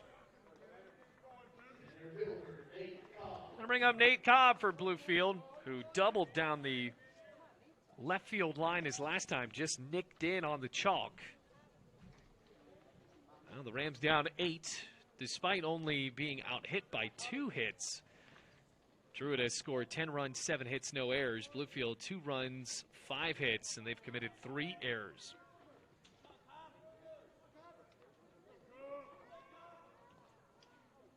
And at first, and Jeremy Garcia, and the pitch.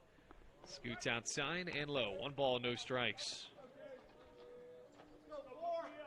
A little bit of wind sailing out towards left field. Monroe playing up in the grass at third base. Now the pitch. Breaks outside and high. 2 balls, no strikes. Going to take a lot for the Rams to come back in this one. They're going to need more scoreless frames like we saw in the top of the third. And Truett, the pattern holds up. They just front load a ton of runs on in that first couple frames. 2-0 is high and outside. As remember, yesterday in game 2, which is only a 7-inning game, mind you, but they won 6-4. They scored 5 runs in the second inning. And today, they splashed 7 runs on the board in the first inning. 3-0. Cobb takes, and it's called a strike. Probably the right take anyway. Just a bit outside. 3 balls, 1 strike. Garcia, small lead at first base, no outs. 3-1. Breaking ball low, and it is ball 4. I remember when we were confused in the game versus Rio Grande when the first game ended in 7. It was a very anticlimactic ending. Yeah, it's a bit confusing I guess it wasn't confusing.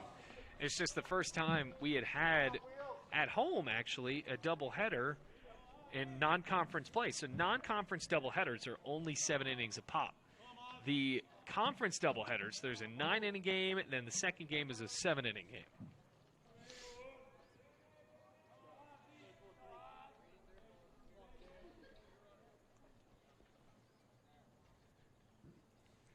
Garcia way off the bag at second. First pitch, Millette sails outside. 1 ball, no strikes.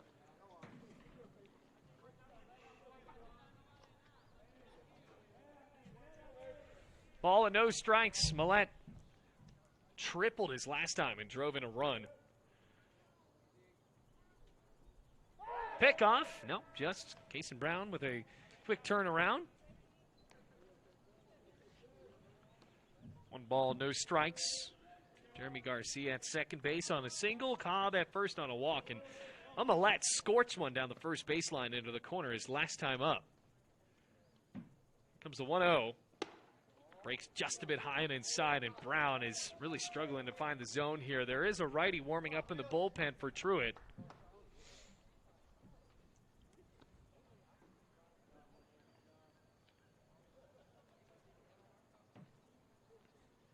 And now could be it for Cason Brown. Maybe just a mound visit, but it would be kind of crazy to see if you take your starting pitcher out just in the third inning when you already lead by 8. Now, I could see if Millette and then possibly Wisner both get on with a couple of extra base hits in a row here. But I think that there has to be some sort of leeway given to Cason Brown. 8-run lead. And a mound visit that needs to be sped up by the home plate umpire. So, that's strategic. 10-2. Couple of arms warming up in the pen. Truett has really brought out all the stops in this series, though. If you remember yesterday with all of the shifts, and there was a pitcher yesterday for Truett-McConnell in a big spot in the ballgame, mind you. But he threw 7 straight balls and was taken out. Just the second batter. Didn't even get to finish the batter. And Ellie Mejia. Here comes the 2-0. No, we're going to have to wait. It's a kick and a turnaround for Cason Brown. That pitcher was Jacob Adams.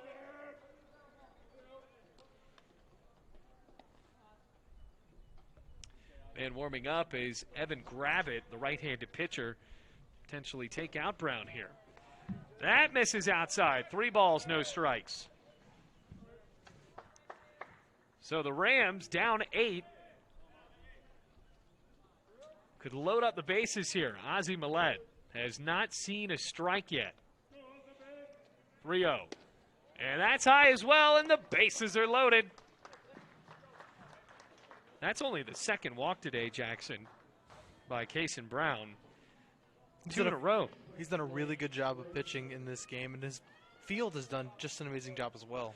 Well, he had done a good job up until this point. I mean, now the bases are loaded with no outs. Clay Wisner down 8, so that's why Kason Brown, it's not a dire situation to have him taken out potentially here. 10-2 the score. First pitch to Wisner. It's a breaking ball right over the plate, and he's back into the zone against Wisner, who drove in a run on a single to right field his last time up. Bases loaded, and Truett in a situation where it looks like they will be willing to surrender a run, and why wouldn't you be when you're up 10-2? Because the infield is not playing in, middle of the infield, playing for a double play. Here's the 0-1. Fastball rings in on the corner for strike 2 from the righty. Everyone's zooming in there. No balls, 2 strikes. No outs. Wisner has to defend here after Ozzie Millette was walked in 4 straight pitches. Nate Cobb was walked relatively quickly as well. Here's the 0-2. Outside by a foot. Good waste pitch. 1 ball and 2 strikes. So Kason Brown not fooling around here, throwing back with a fastball. Garcia at third, Cobb at second, and Ozzie Millette at first base. Just in the bottom of the third. That skips in the dirt. Good job by Ingram to fall down on the ball and sprawls back to keep it in play. 2 balls and 2 strikes.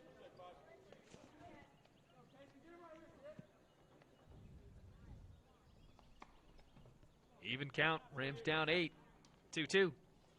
Breaking ball ripped out to left field on the run. Catch is made by Galassi, but it's good enough to bring home Jeremy Garcia on a sacrifice fly.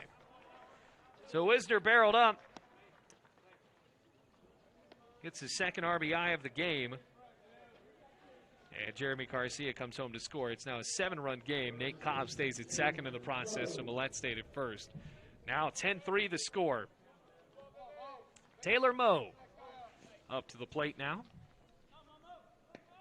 I think that Kason Brown, given that he loaded up the bases with 1 out, is okay with surrendering just 1 run in that scenario. Moe struck out swinging. That one's high. 1 ball, no strikes.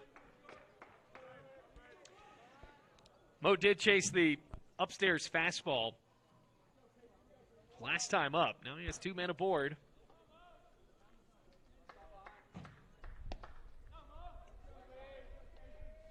Breaking ball swung on and cracked to right field. A kiss it goodbye. A 3-run bomb that rolls into the creek in City Park. And all of a sudden, the Rams feel back into this one. It's 10-6.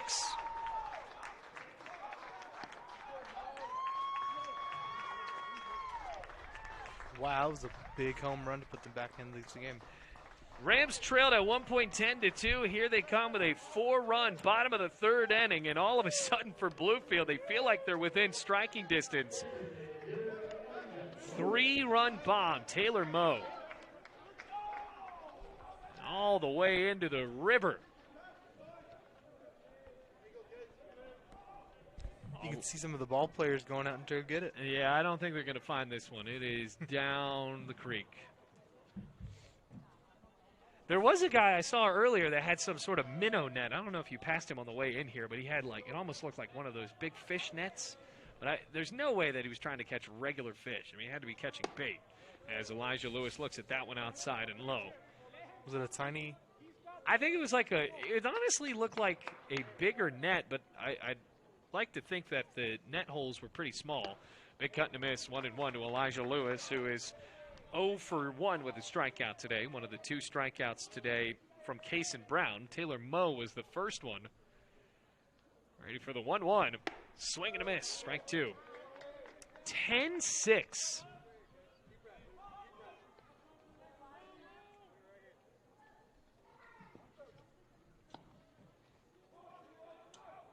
Comes a 1-2. Swing and a miss. Boy, tough day for Lewis. Third strikeout for Kason Brown. Now with 2 outs, here is David Meach. And the big-time shift being placed now.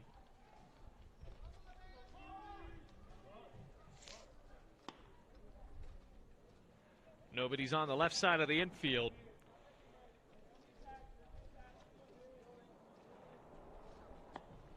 First pitch, and Meach.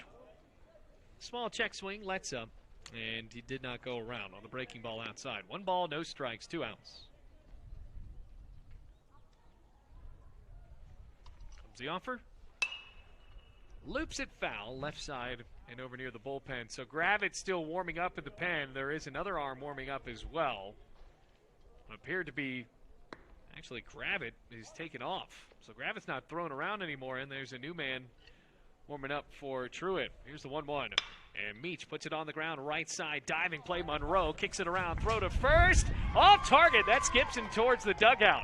It does not go into the dugout, so it won't be good enough to advance Meach over to second base, but Bluefield College on with an error. I believe that's Monroe's second of the ball game.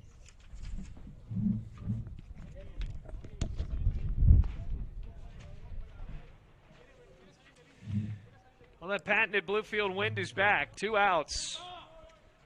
David Meach now reaching at first, and the Rams keeping this one going. George Curbelo up to the plate. Like I said, Jackson, I think that Curbelo certainly is a guy that feels due. He has taken some monster cuts. Let's give him something to hit. And you just talk about the depth that we have at catcher in Maldonado, Curbelo, And Cardona. That pitch hits on top right corner. I mean, just all 3 of those guys are all solid starters and have played very well in all of their starts. I'll see what Curbelo can do offensively. It's the 0-1. Outside, and Kason Brown evens up the count, 1-1 on that ball. Ball and a strike, 2 outs, 10-6 off of the 3-run bomb from Taylor Moe. Comes the 1-1. Breaks outside and low, 2 balls and 1 strike.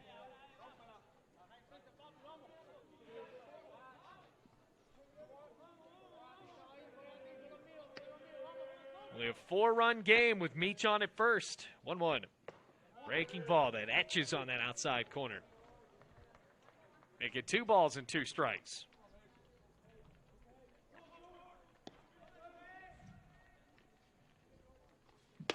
Big swing and a miss on the 2-2, and the side retired. But Rams score 4 runs in the inning off of just 2 hits, 1 error, and 1 man left on. It's 10-6. Truett on to the 4th.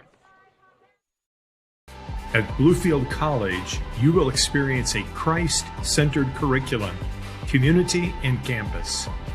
Having over 40 academic programs, 18 sports teams, and a plethora of student organizations, the opportunities are endless at BC.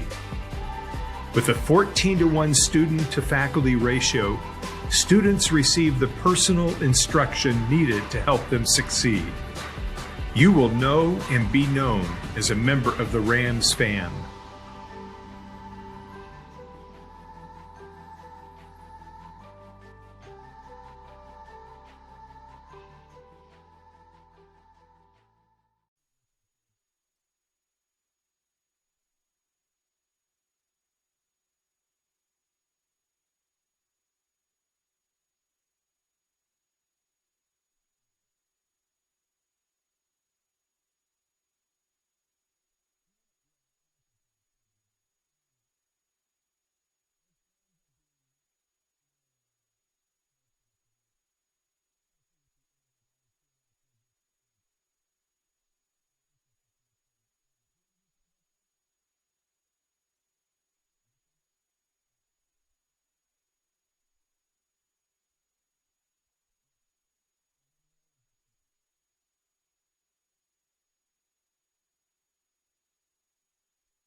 Welcome back. Top of the fourth, almost ready to begin. It's 10-6. Favorite Truett-McConnell, and now for the play-by-play, Mr. Jackson Bass. Jackson? Thank you, Bailey. You know, we've seen Lowry. He's done very well in these last 2 innings consistently. I mean, last inning was the shortest at bat for that Truett-McConnell Bears team. Yeah, only saw 5 batters come up for Truett-McConnell, and even then, you think he gave up 2 hits. It's not perfect, and that's just how well Truett-McConnell has put the ball in play in the series. Well, Devin Monroe up to bat, we saw him reach base twice, first on a walk, and then he hit a single. And he made it home both times. Yeah, we saw a good bunt from him last time. Lowry deals. That would be a big foul ball. Hit the top of the batting facility. No men aboard, score 10-6 because this Bluefield team is a very one to rally. Yeah, we saw a big home run by Taylor Moe, and you think in a game that started out 7-0 and going into that inning was 10-2 that it was going to be a tough rest of the ride for Bluefield. And already back in it. Lowry deals. A little inside, a little high for ball 1. And you go back to that last top of the 3rd inning where there are 2 men in scoring position and with just 1 out, and Lowry fought it off. Lowry deals. Inside almost hit Monroe. Just a beautiful day. You know, we saw that 1 gust of wind, but there's not a lot of wind. Well, yeah, and especially yesterday, it was so cold. Now today, it's definitely not warm, probably high 50s, but still a little bit more comfortable. Monroe hit it all the way over to the batting facility again. You can see the first base coach trying to catch it, but he does not have the steel hands of Chris Allen. Yeah, I tell you what, it was pretty impressive, particularly with Mike White being able to get a few of those over at third base. Lowry deals. It's going to be a big hit, and it's going to be a foul ball, also hitting the batting facility. I'm starting to think Monroe really doesn't like this batting facility that we have. Well, I mean, he's been a little late on a few of these pitches. Hasn't been able to square up yet, so it's going to be interesting to see if he calibrates that ever so slightly. It might be a tough play down the line for David Meach. Lowry looking across home. He deals. It's going to be another foul ball over the awning of the Bowen Field. Yeah, just a little late. Fastball's working for Lowry. Let's see if he goes back to that fastball again. Saw Andy Zapsos hand some ball over to the home plate umpire. Lowry taking his time.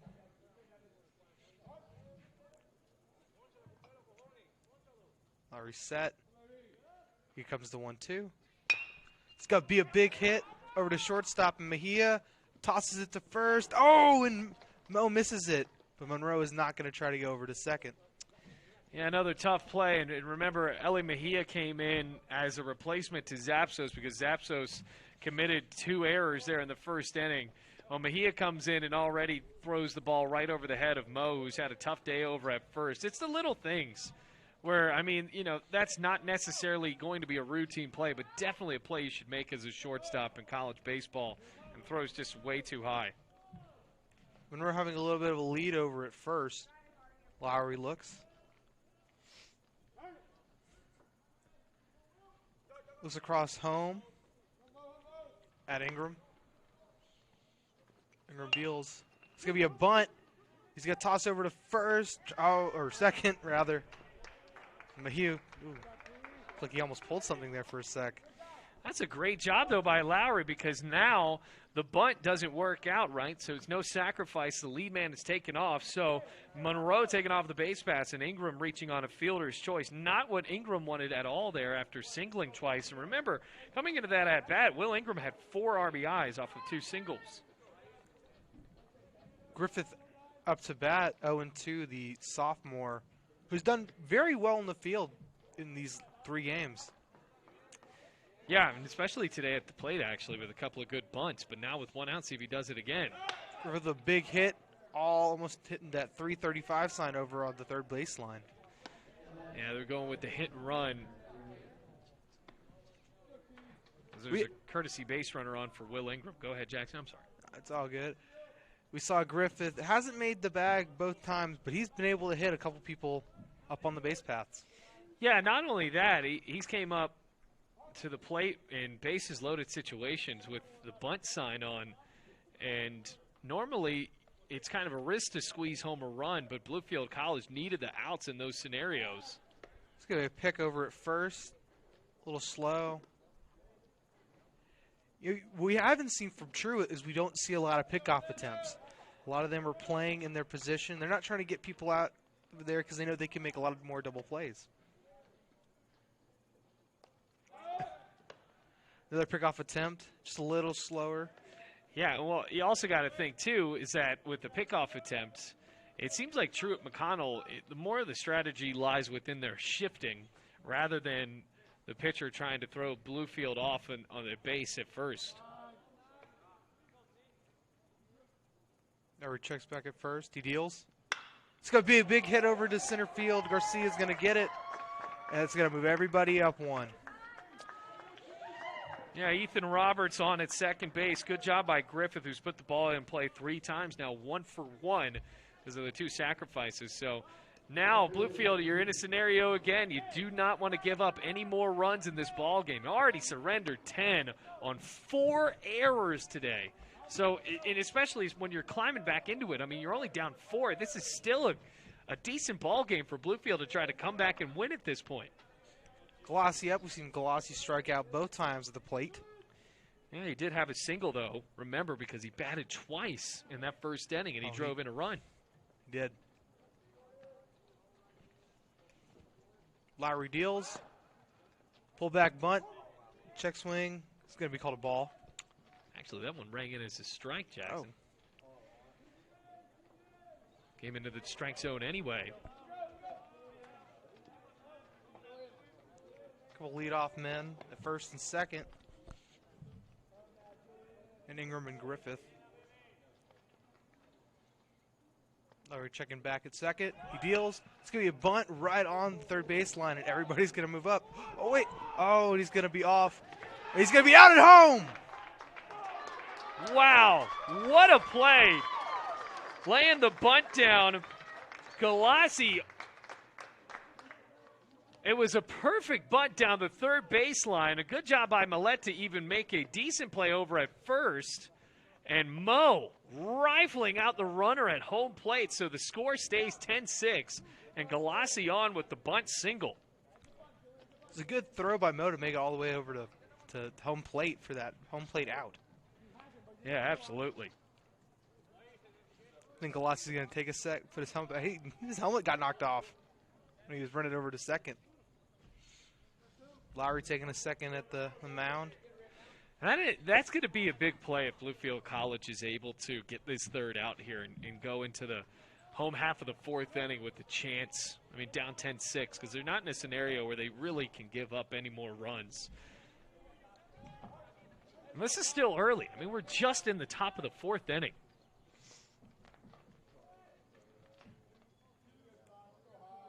Lowry deals. See right over the plate for strike 1. Men on the corners. If you're just joining us, it's 1:37 and it's 10-6 after a terrible first inning, 7 runs in top of the first. Pickoff attempt over at first. Yeah, that was certainly an inning that Bluefield wanted back. And, I mean, Truett has just had innings like that throughout this series, and that was the biggest one.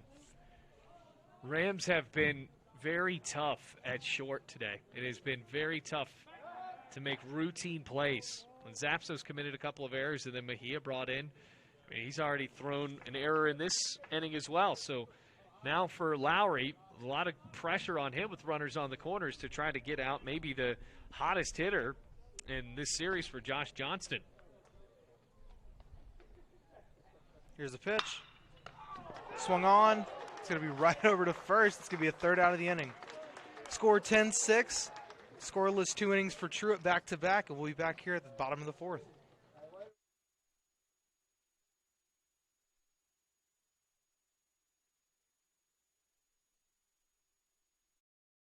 At Bluefield College, you will experience a Christ-centered curriculum, community, and campus. Having over 40 academic programs, 18 sports teams, and a plethora of student organizations, the opportunities are endless at BC.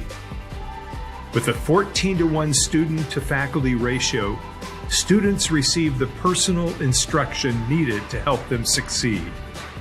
You will know and be known as a member of the Rams fam.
Welcome back to the bottom of the fourth. We have a new pitcher in, and Andrew Fry, the Peach Tree City native. And, you know, it's the peach state of Georgia, but I wonder if that's where it started, the peach tree.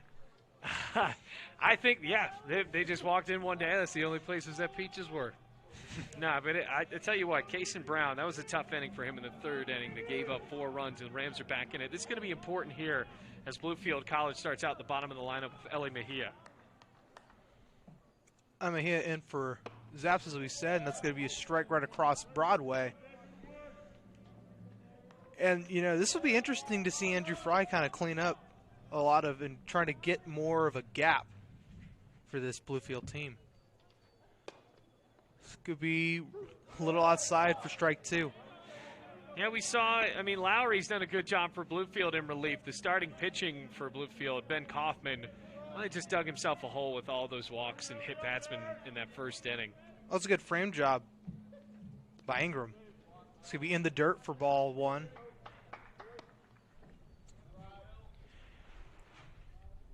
Andrew Fry looking across home. Take a sec. Giving Mejia to stare down.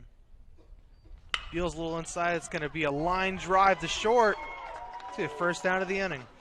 No, that was hit very well by Mejia. And for Bluefield College, just a bit unlucky, just hit it right to him.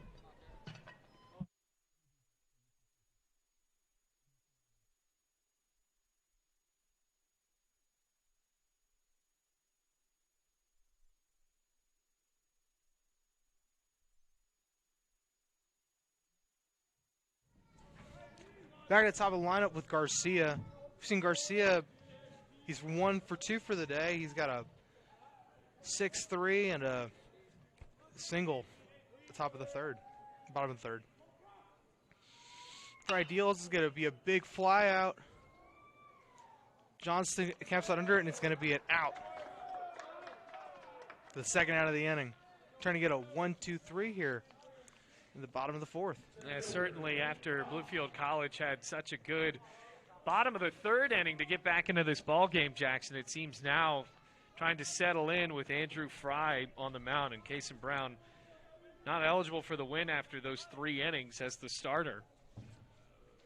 And he pitched very well in the first couple innings. It's just, you know, eventually the game caught up with him, and the strike zone kind of threw him off for a loop. Well, a couple of walks in a row really hurt him. It's going to be inside for the breaking ball for ball 1. Up is Nate Cobb. We've seen Nate Cobb make the ball or the bags twice.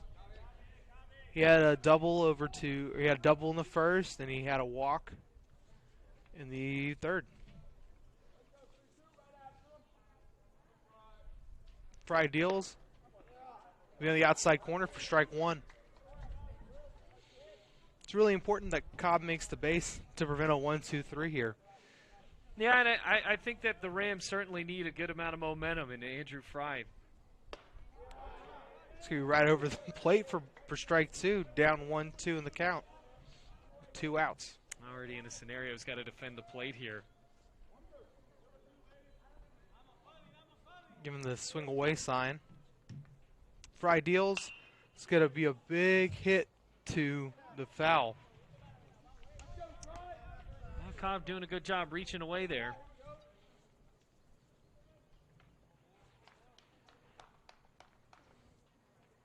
Fry looks across home. No men aboard. 2 outs here in the bottom of the fourth. Fry deals. Speed foul ball. I was right in front of the bag. Yeah, that's pretty close there. It hopped right to the right, and Nate Cobb's certainly okay with that because Mascarello did a good job fielding it right off of the hop. We saw that kind of luck with Garcia yesterday, with probably in the exact same spot.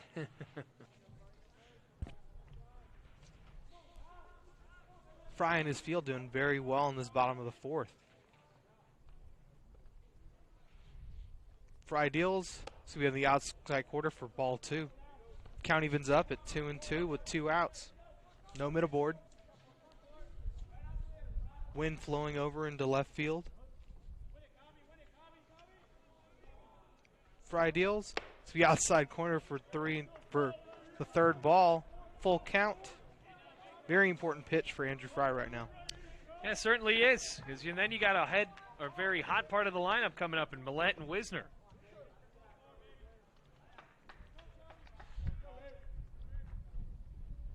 Fry deals. So we in the dirt for ball 4. We're going to take a little trot over to first. And we're going to have, although they're not playing the music today, we're going to have Aguanila in Ozzie Millette. I thought we said we were retiring this. Oh, we are. Ozzie Millette. Yeah, a triple. Remember, he's celebrating Senior Day, and he's the only senior in the lineup for Bluefield College that's being celebrated today. And had that triple in the first inning. And now for Bluefield College, a couple of big hits here, trying to string them together and get this within already close to 4 here, trying to get it a bit closer. One of Bluefield's power hitters. He's made the bag twice with a triple in the first and a walk in the third. Fry deals. Cobb's going to take it over to second, and he's going to be safe over there with a little bit of a light throw.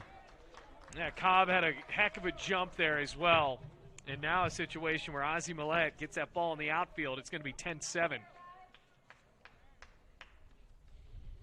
You see Fry being a little flustered by the base running of Nate Cobb. Well, he doesn't have much to worry about here, just trying to focus on Ozzie Millette so he can get out of the inning. But Bluefield College has shown that, even with Truett's a lot of offense, Rams can kind of answer themselves. So you got a big hit over into second. Griffith stays in front of it. Is going to get the third out of the inning, and Ozzie Millette. Well, it's 10-6. It's a scoreless inning altogether. We'll be back here on the Rams Digital Sports Network. At Bluefield College, you will experience a Christ-centered curriculum, community, and campus. Having over 40 academic programs, 18 sports teams, and a plethora of student organizations, the opportunities are endless at BC. With a 14-to-1 student-to-faculty ratio, students receive the personal instruction needed to help them succeed. You will know and be known as a member of the Rams fam.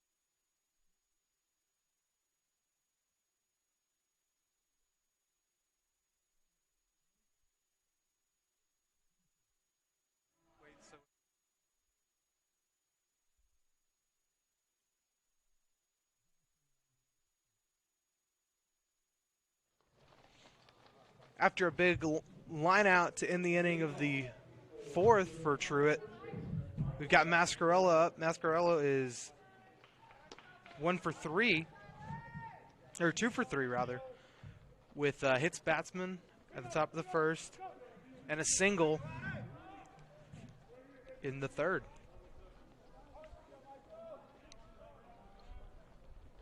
Lowry deals, swung on, and that's going to be Garcia running under it. Let's go right into the bullpen. Oh, Garcia kind of flipped over that barrier right there. Yeah, and I mean, luckily for him, he did that semi-acrobatically because he anticipated and kind of rolled over it. Wow. He stuck the landing. He did. It seems to be okay. That could have been very bad. I don't know. I've seen Garcia work out at the Sims quite a bit, and I don't know. I don't know if I want to be his workout partner. Why? Is he just too? He's too strong, man.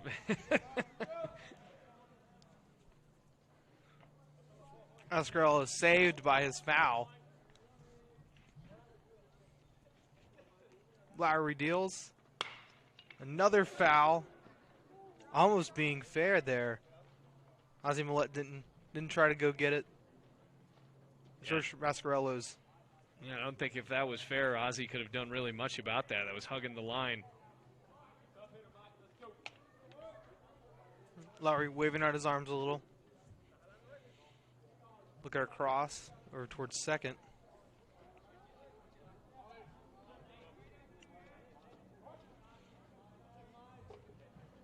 Mascarella ready. Here's the 0-2. It's going to be right over the head of Mascarella. Almost knocked him in the back of the helmet. Now, Lowry, though, he's done a good job, Jackson. I mean, obviously that pitch really isn't the best one, but obviously you're going to have pitches like that. Hasn't given up a run to his name yet. All 10 of those runs, even though many of them were unearned on Ben Kaufman, none of them attributed to Lowry as of yet. Lowry, another 0-2, and it's going to be another defensive swing for Mascarello, the first baseman. We saw Mascarello that single in the 3rd inning, and that was a good job by Lowry, keeping him over in scoring position and not scoring. Keeping the Rams into this one. Only down 4. It was 10-2 at one point. Here's the 1-2.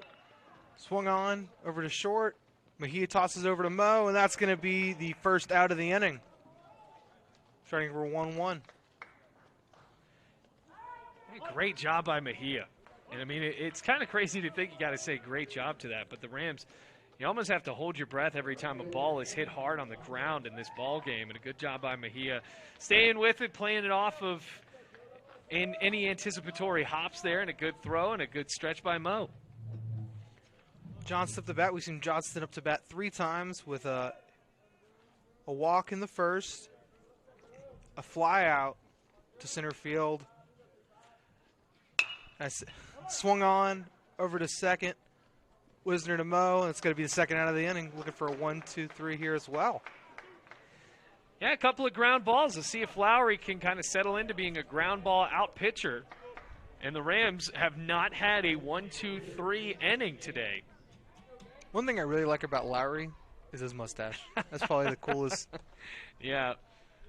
Yeah, I mean, you see, with these guys that have the mustaches, you forget that they're in their early 20s and not 38 years old to 47 years old.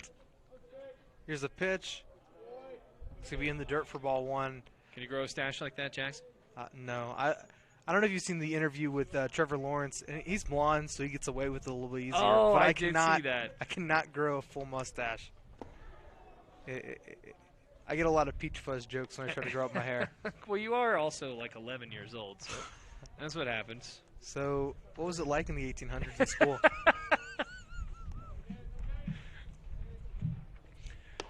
It's going to be right over the plate for strike 1. Johnston, the right fielder. Calling him Johnson, that'd be not good. It was definitely cool seeing Abner Doubleday invent the sport and being around for that, to answer your question earlier. Play on the oil fields. All right. Outside for ball 3. See what Lowry can do here. I mean, Mason Gaines has been a guy that's put the ball in play a couple of times today as well.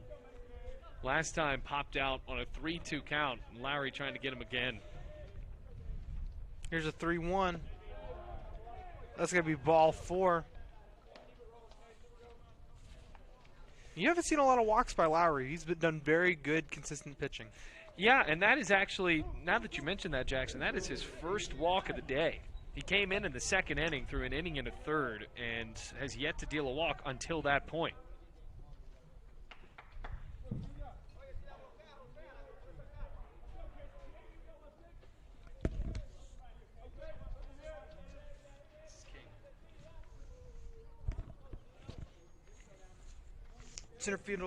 Center fielder King up to bat. We've seen him at bat 3 times today, going 2 and 3 with a 4-3 on his last at bat. Yeah, it just takes that one for a strike as well. Good job by Lowry getting up in the count 0-1. They called it a ball?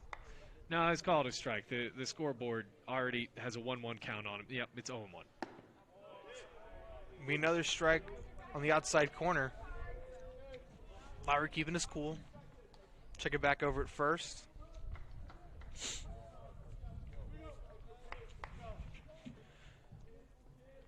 King doing a little practice swing.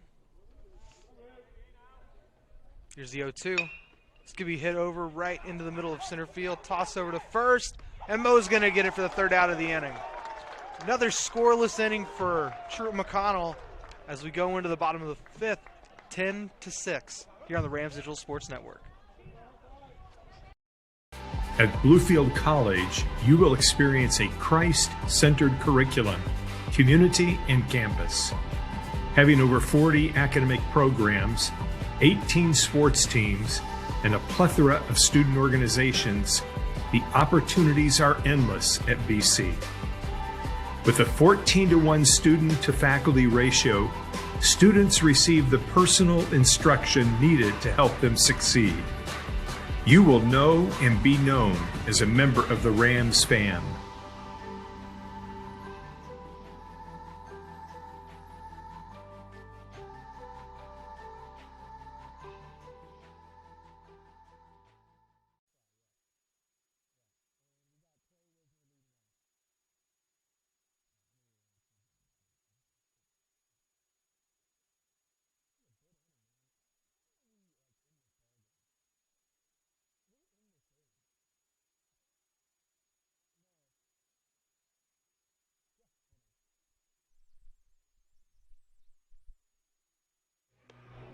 As you can hear Thunderstruck in the background, you know, obviously it's not Clay Wisner's walk-up song, but Clay Wisner is up to bat, the second baseman. We've seen him 1-1 to get a single in the first and a fly out to left field in the 3rd. Yeah, good job on the sacrifice in the 3rd, too. So Clay Wisner has a couple of RBIs today, now trying to set the table. And already see, Jackson, looks like Josh Johnston, the shortstop, is going to join out in left center field. So 4 outfielders again. Wisner, I always want to see what Bluefield College can potentially do to try to combat this. It would be a little bit tougher, but if Wisner bunts it over to second, I mean, he's on for a base knock. For ideals, let's feel in the dirt for ball 1. But then, you know, you have the shift on him, and Clay Wisner, now he did drill that last one out to left field, but the single in the first inning was right at second base. Here's the 1-0. Oh, in the inside for strike 1. I mean, I think it's really cool that Truett is doing the shifts and getting these kids really ready for maybe going into the major leagues. Yeah, you see that at the professional level a little bit more. It's going to be on another outside for ball 2. And I think that it's a level of strategy we don't really see at this level as much. And, you know, just watching Division I baseball, you see maybe a few shifty plays, but never really something bringing a shortstop into the outfield. 2-1. Swung on. Out to center field. King gets it for the 1st out. Good job by King. Seemed like that ball was dying pretty quickly and didn't die quick enough for Clay Wisner. I was a little confused there. I saw Griffith kind of do a punt fake with the little toss over there. He's like, I almost got it. Oh, it's like, and threw it back to Fry. I tell you what, Jackson, now that Johnston's going to move over into right center field, it is very interesting that the Rams, now down by 4, any other ball game that you watch, you think that, oh, well, this is a pretty big deficit. But the Rams are in this ball game. I mean, they were down 10-2, 7-0 at one point, and they're still in a scenario where they can try to come back. Outside for ball 1. We saw Taylor Moe up last time. He had that 3-run homer, which was just insane to bring this Rams team back into the ballgame. Yeah, and he drilled it, too, right behind the right field wall, rolled into the creek. There's the 1-0, swung on, out to right field. It's going to be a base hit for Taylor Moe. Yeah, Moe's got that pull power, and you see that's why they have moved around in the shift to try to do something about that. Well, they couldn't do anything about that one with a scorcher down the right field line, and Moe is now 2 for 3. Elijah Lewis up to bat, due for something with 2 strikeouts earlier in the day. Yeah, a couple of pretty tough strikeouts, and now we're actually going to see a pinch hitter in Andreas Holzer.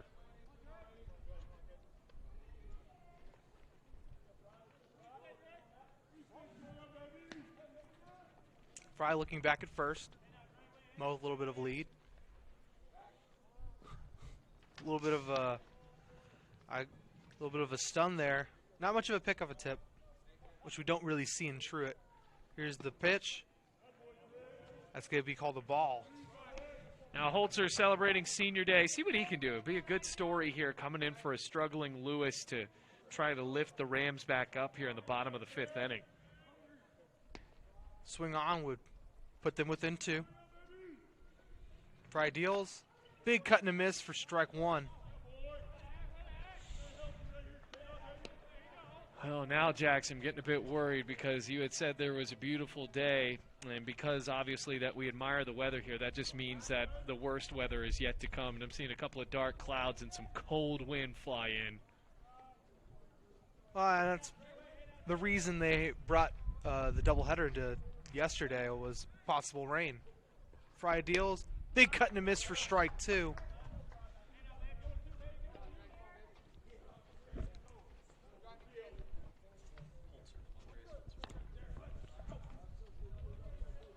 Holzer giving the swing away sign. Here's the 1-2. Big foul ball into what we call the baseball farm up here. Yeah, I think that there's more than just baseballs farmed up there. I remember we were cleaning up yesterday and we heard of some sort of animal squeaking around, and it didn't seem like that was a cuddly animal either. I don't know. I thought it was a squirrel. I don't know. That was a mean squirrel. Outside, Mo going to be safe at second. A little close there for Johnston. Yeah, a good jump for Mo. We're already seeing the second stolen bag, and I think that Mike White starting to realize he can roll the dice a little bit more with his base runners in these situations. And that makes this at bat all the more important for Andreas Holzer to try to get something down to the outfield. Count even with 2-2. 1 out.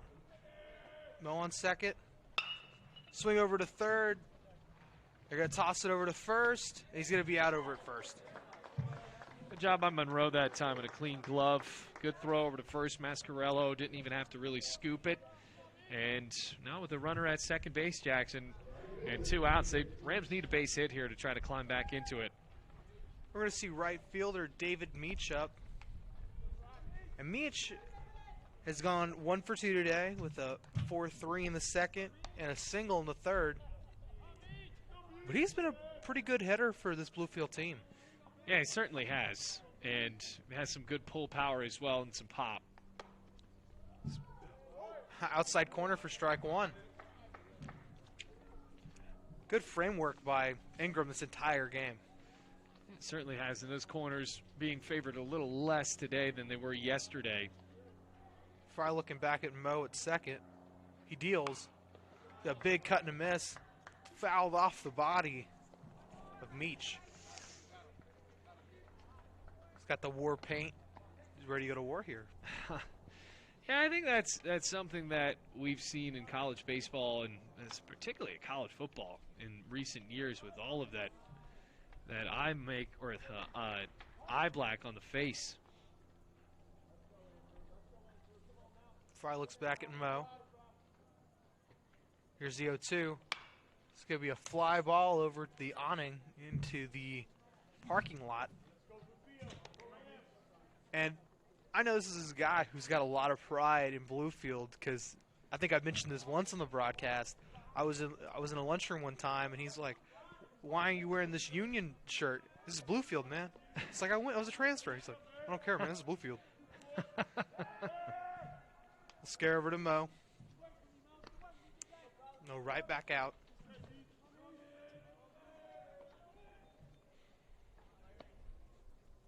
For Ideals. Swung on, out to right field. Johnston cannot get there. It's going to be a base hit, and Mo's going to come all the way home. It's going to be a good double for David Meach.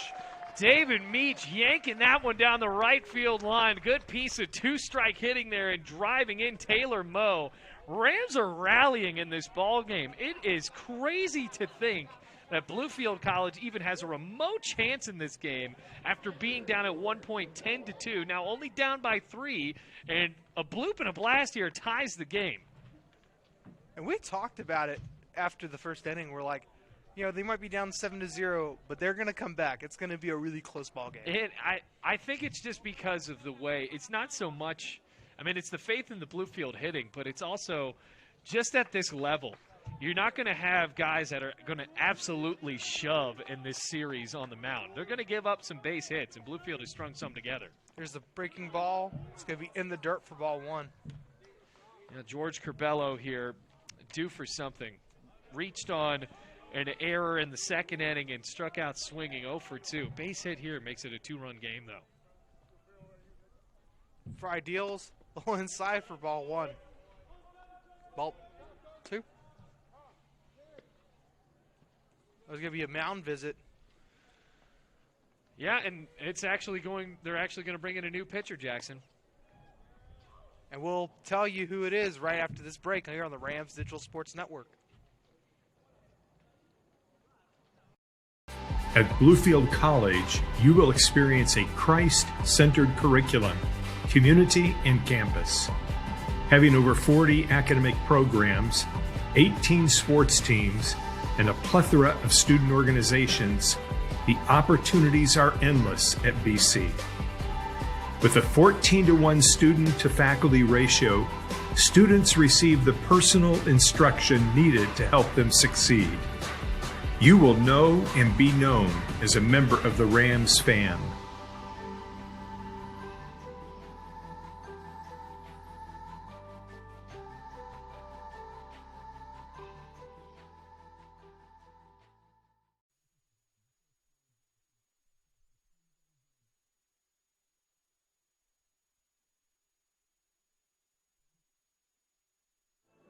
And for pitching is Jared Johnson. We saw him yesterday, Bailey, didn't we? Yeah, and what was very interesting about his outing yesterday, Jackson, is the fact that Jared Johnson came in for the starter in Game 1 for Truett-McConnell, and that was, excuse me, as we tried to flip through to remember who it was Craig Barton. Craig Barton only got through a third of an inning, and Jared Johnson, who is one of the best relievers, if not the best reliever on this Truett team, was brought in just to close out that first inning. And then for the rest of the game, we did not see him. So now, Jared Johnson, the sophomore from Cleveland, Georgia, with a sub-3 ERA. Remember, yesterday got through those final two-thirds of that first inning pretty well. Now trying to end this fifth inning that has Bluefield believing they can come back in this game, Jackson. It's 10-7. Rams have scored 5 unanswered runs, and there's plenty of ball game left to be played.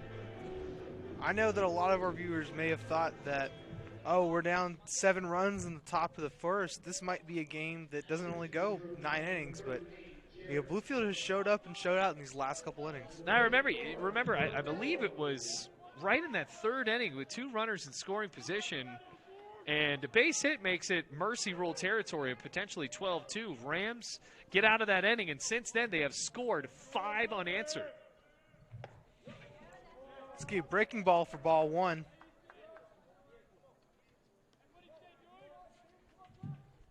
Oh, check that. 1-1. Johnson with a big hit out to center field or left field. Galassi stays under. That's going to be the third out of the inning. Well, Rams trail here 10-7 as they look to come back in the bottom of the 6th. here on the Rams Digital Sports Network.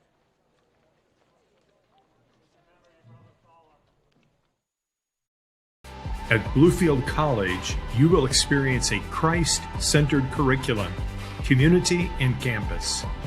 Having over 40 academic programs, 18 sports teams, and a plethora of student organizations, the opportunities are endless at BC. With a 14-to-1 student-to-faculty ratio, students receive the personal instruction needed to help them succeed. You will know and be known as a member of the Rams fan.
Top of the sixth, Jackson Bass now on the color commentary. Thanks for the play-by-play, Jackson. As we go on to the top of the sixth, it's now 10-7 off of the RBI double from David Meach. This is a 3-run ball game with a 7-8-9 due-up. Lowry still on the mound. He has been in since the second inning and has yet to give up a run as he deals a fastball that is just missed. Ball outside and high. Monroe, Ingram, and Griffith all due up, as Monroe is 0 for 1 today. Scored a couple of times, though. Reached on what was supposed to be a sacrifice bunt. Here's the 1-0.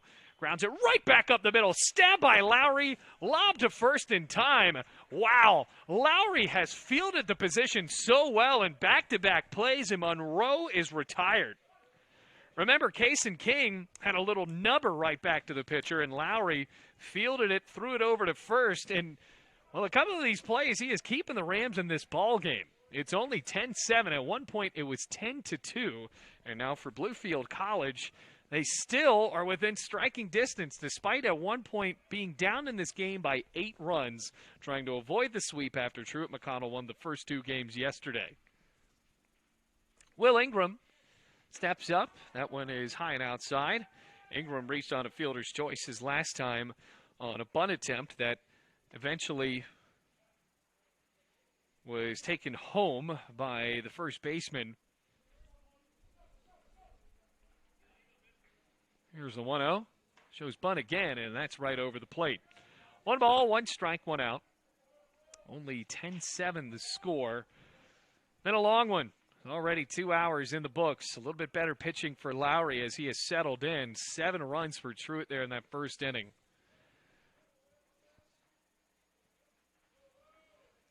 Lowry eyes and deals.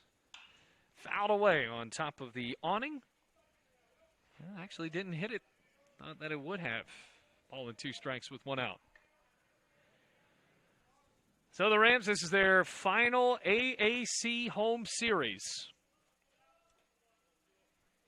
Got Alice Lloyd coming to town and Carolina University. Very limited home games, but remember, games are free on the Rams Digital Sports Network. You can watch them for free, obviously, but also free to attend. Comes a 1-2. Breaking ball. Wow, where did that miss? Even Will Ingram was thinking that. He was like, well, I am toast after that one. Started walking into the dugout, but that was inside. Well, umpire already said something over to the dugout, and I'm sure that Mike White didn't love that call. 2 balls, 2 strikes, 1 out. Comes the pitch. High and away. 3 balls and 2 strikes, a full count.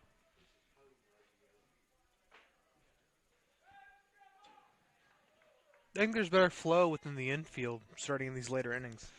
Yeah, well, Rams committed those 2 tough innings in that first inning. Payoff. Swinging a poke over on the second base side, off the glove of Wisner, and that goes into shallow right field. Well, it must have had some spin on it. Wisner tried to read it as the ball was dropping, and it will allow Ingram to get on. Roberts will run for him, and that is scored as a hit. Now, maybe that's not a routine play, but I think that if you ask Wisner after the game, he'll say that that's something I should have caught. So it's scored as the 10th hit of the ball game for Truett-McConnell, a runner now at first with 1 away, and Tanner Griffith, who is 1 for 1, a couple of RBIs on a couple of bunts. See if he tries to bunt this one aboard as well. Remember, Lowry has not given up any runs today. 10 runs are attributed to Ben Kaufman. Here's a pickoff, and pretty close, but Mo couldn't turn around to lay the tag. The timing was there. Throw was just not all the way on target. 10-7 the score. Griffith, the second baseman, getting the swing away sign and lifts that one to center field. Long charge in. Nate Cobb settles under it and makes the catch. Long throw over to first, trying to double him up. And on a hop, it was pretty close as Ethan Roberts got back to the bag. So now there's 2 outs as we flip the lineup card on over for now Julian Galassi. Galassi, a couple of singles today, as well as a couple of strikeouts and an RBI. At the top of the 6th inning. 10-7 the score.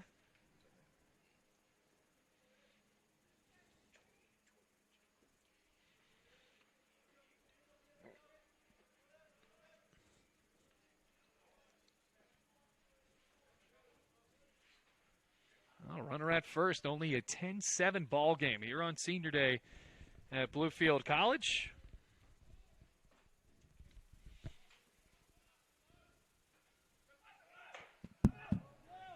Throw down to second, tag. He got him. Carbello. What a throw to snipe Roberts, and now the Rams go into the bottom of the 6th. Only down 3. It's 10-7 here on the Rams Digital Sports Network.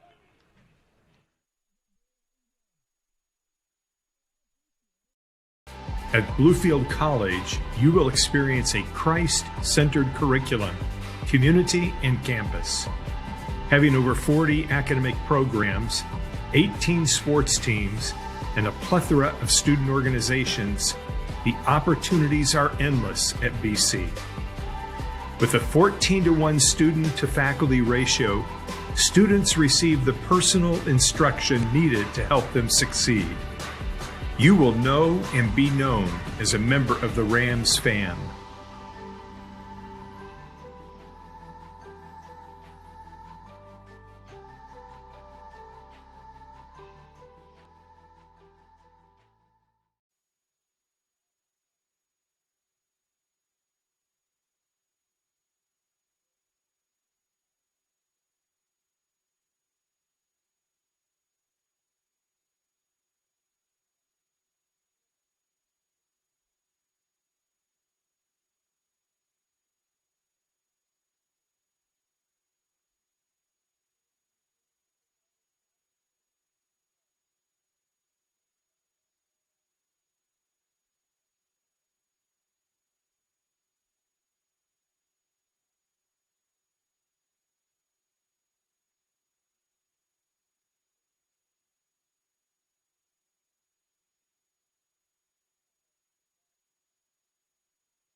Ellie Mejia is going to lead it off for Bluefield College here in the bottom of the 6th inning.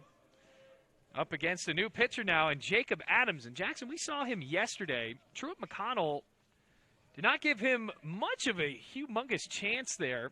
Came in, threw for a 4-pitch walk, and then to Mejia, threw 3 straight balls and was taken out in a 3-0 count. First pitch, cut and a miss, and he's already doing a better job today. Throws a strike. No balls and 1 strike. Be the 9-1-2 due up for Bluefield in a game where they trailed at 1 point 10-2. Now it's 10-7. Comes the 0-1. Swinging a high fly ball out to left center field. Long race for King. Able to catch up to the ball and make the catch anyway. Now an F8 into the books as we flip the lineup card on over for Bluefield College and Jeremy Garcia. And he didn't have a bad ERA coming into yesterday. He had like a 5.83 ERA. Right, and you know, obviously with how we've seen this game, we aren't going to expect a shutdown pitcher for either side that's going to have consistent, tough, or sub-3 ERA. Jared Johnson was the guy that actually did that, and he's only given 1 inning of work. That pitch goes outside. 1 ball, no strikes, 1 out. Garcia, 1 for 3 today.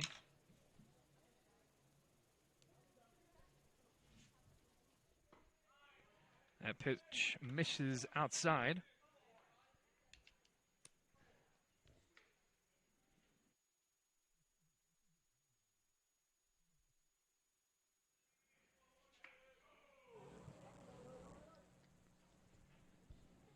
Garcia fouls it back to the screen. 2 balls and 1 strike.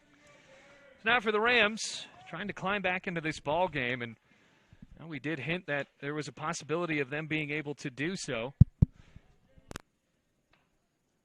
After even being down 7-0, just know that this team can string together hits. Will it be enough to try to come back from that large deficit? 2-1, cut and a miss.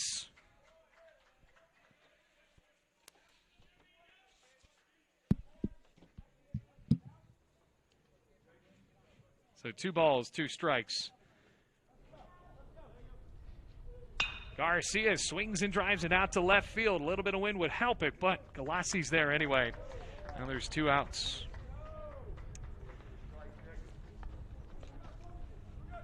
Two gone, 10-7 now the score. Nate Cobb has reached every time today. A couple of walks as well as a double. He scored 2 runs. Well, once again, they're going to play the shift on Cobb, but remember, Cobb went opposite field with that double back in the 1st inning. Right down the left field line, kicked up some chalk.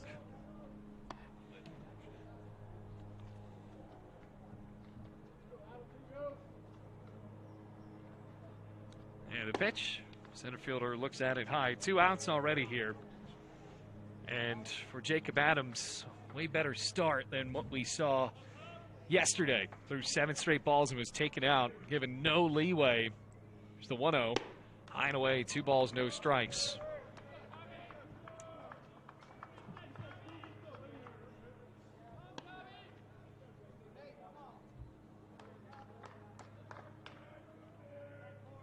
Cobb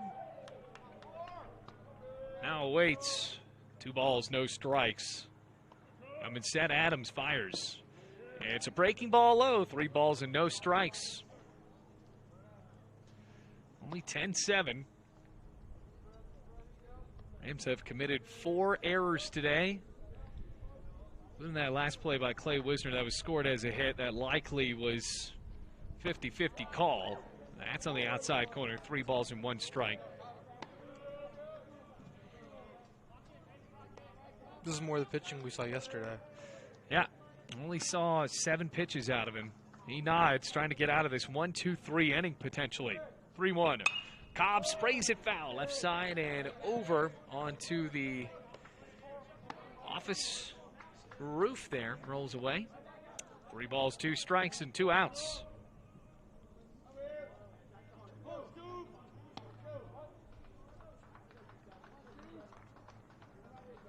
Ready for the payoff pitch from Adams. It's outside for ball 4. And how about this? Nate Cobb has been walked 3 times today. Not to mention a single in the first. Yeah, it's a double, actually. Oh, double. Yeah, he's reached 4 times.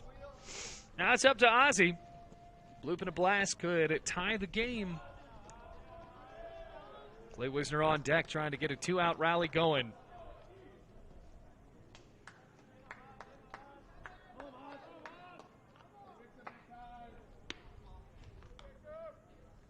There's another arm warming up in the bullpen. See if Truett-McConnell throws the kitchen sink at Bluefield today. Already the 5th pitcher we've seen for the Bears. Another pickoff, and it's low. Nate Cobb scoots back to the bag. He does have a stolen base today. Rams last scored a run in the 5th thanks to an RBI double with 2 outs from David Meach. Millett drove in a run on a triple earlier. Oh, and he waved right through that. Strike 1, no balls, 1 strike, 2 outs, runner at first. Series finale on senior day. Ozzie Millett celebrated before the game. Said his favorite memories when he hit 4 home runs in a series down in Florida to open the 2020 season. There's another pickoff attempt, and that is getting dangerously close as Nate Cobb crawled back to the bag. No balls, 1 strike.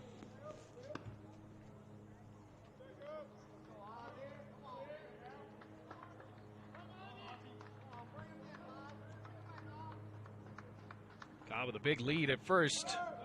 Nice to take off that pitch well inside. Will Ingram caught off guard and fell back to his behind.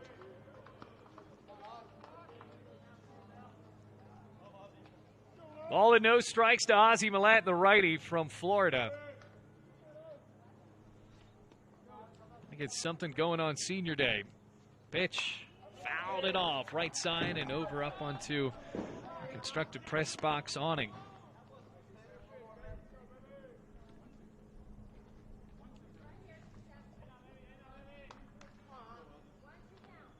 One ball and 2 strikes. Big pitch coming up here from Adams. Comes set. Cobb at first. Taken off. Swing and a miss. Strike 3. Won't matter anyway. And Adams leaves a runner on base and Nate Cobb after the walk. We have played 5.5. Make it 6 total here in Bluefield. It's now 10-7 as we go to the top of the 7th. At Bluefield College, you will experience a Christ-centered curriculum, community, and campus. Having over 40 academic programs, 18 sports teams, and a plethora of student organizations, the opportunities are endless at BC. With a 14-to-1 student-to-faculty ratio, students receive the personal instruction needed to help them succeed. You will know and be known as a member of the Rams fam.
(10-7), still a close ball game somehow.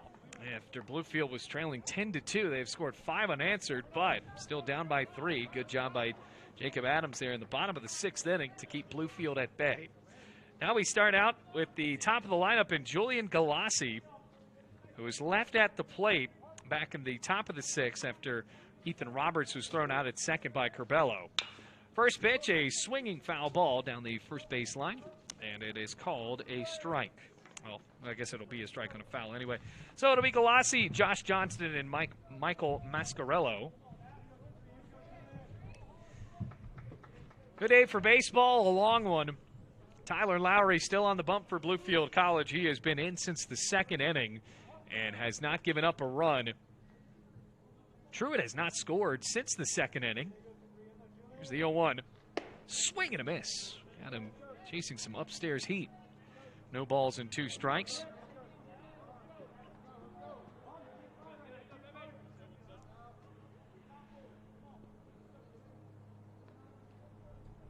Well, Lowry has already struck out Galassi once today.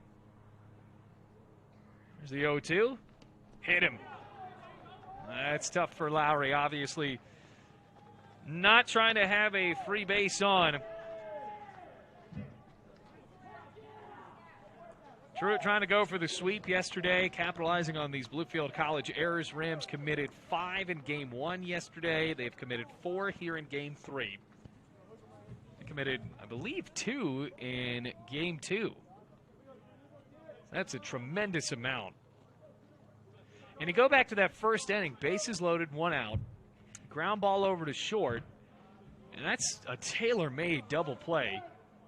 And Bluefield College just bobbled the ball. The outside corner first pitch to Johnson. And it's been tough for Zapsos. And Eli Mejia also has an error at short. And so 3 of the 4 errors committed at shortstop today.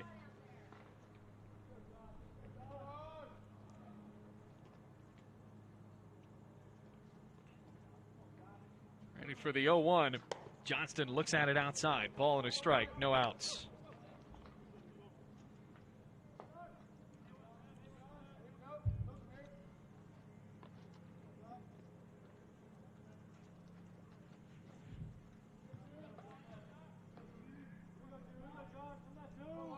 One. Swinging a rip, yanked foul, right side, and out of play on top of the batting facility and dropping into the bullpen. You have to wonder, Jackson, if Bluefield College has got anybody else warming up in the bullpen, because Lowry has almost entered his 5th total inning of work. We talk about it that Coach White prefers to have these guys kind of figure out what they need to fix. 1-2, chopped foul. Yeah. We saw with Kaufman today. He went an inning and a third, and it seems like the Rams they put a good amount of trust in their pitchers until it's absolutely vital that they take them out. And for Kaufman, not a horrible day on the mound. Obviously, you could do without the 4 walks and the hit batsman, but you also have to make sure that your field is, your fielders have to make sure they're making the plays behind him. And that double play, if that happens there, you get out with a 0 spot in the first inning. And instead, 7 runs came in on just 2 hits. And then 3 in the second. And since then, Truett has not scored a run. 1-2. Swing and a miss at a pitch in the dirt, base occupied. And that is a big strikeout for Tyler Lowry. 3rd strikeout of the day for Lowry. And actually the second time that Josh Johnston has struck out. So Johnston now 0 for 3.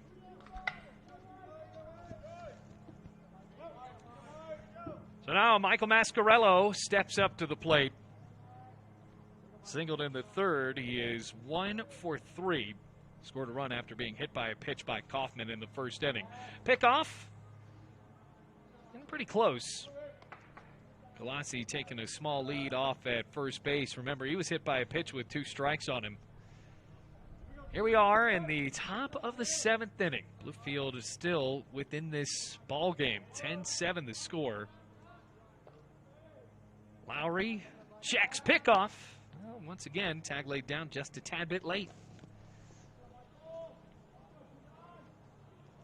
Wrapping up a home conference series. Unfortunately for Bluefield, already a series loss, but trying to salvage a win here on Senior Day.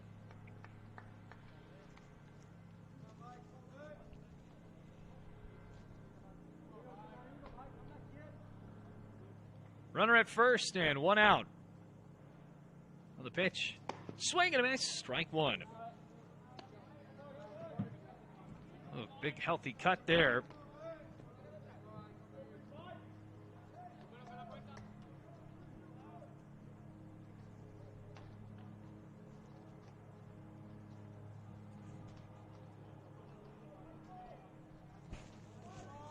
balls, 1 strike, 1 out.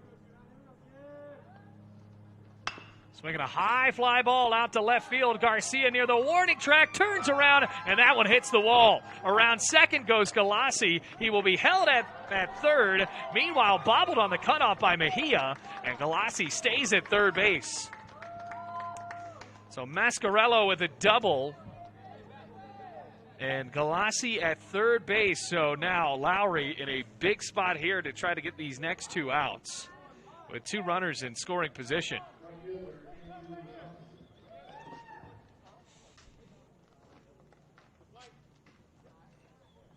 And not to Lowry's luck, we have a man who made the bag just about every time. Yeah, Johnson singled back in the 3rd inning. He's put the ball in play. Now you see Jackson, the infield in. Rams in this ball game realize they need to go home and keep the runs off of the base or off of the scoreboard. Anything on the ground is going to be a quick over to first.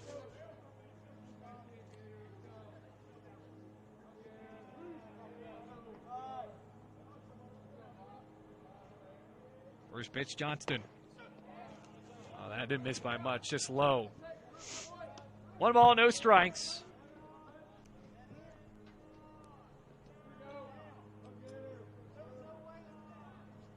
Now Mike White doing a little barking there after that one. Didn't miss by much. 1 ball, no strikes, 1 out. 2 runners in scoring position. Here's the 1-0. It's inside. Curbelo with a backhand.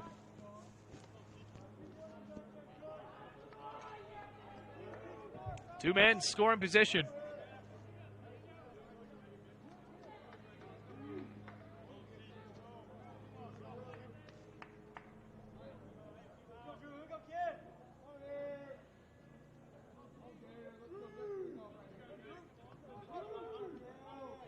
Two-0. Swinging a chopper right off the body of Andrew Johnston. 2-1. Well, a base hit seemingly knocks this ball game open to make it 12-7 potentially.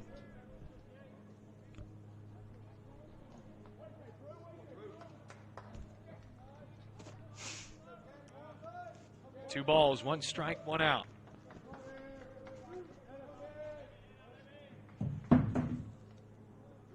Infield in for Bluefield, 2-1. Swing and a miss, wave through the changeup and evens up the count at 2 balls and 2 strikes. So now a huge pitch coming up for Tyler Lowry. Strikes him out here. The infield can play back with 2 outs. But a base hit makes this 12-7, no problem.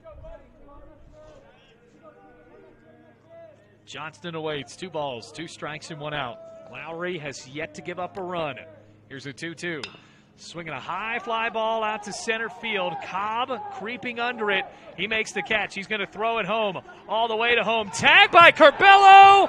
Not in time. What a dive in by Julian Galassi, but you got to give credit to Nate Cobb to even make that close. It's a sacrifice fly for Andrew Johnston, and now the score is 11-7. But you also have to argue here, if you're Mike White, that Galassi dove in. I don't think he got the home plate swipe confidently. He dove in well to the right, and Curbelo did a good job tagging him. What a throw by Nate Cobb, though. I looked pretty close to see if he even touched the plate. You hear the frustration from the clouds. Yeah, from the crowd. It's tough. I mean,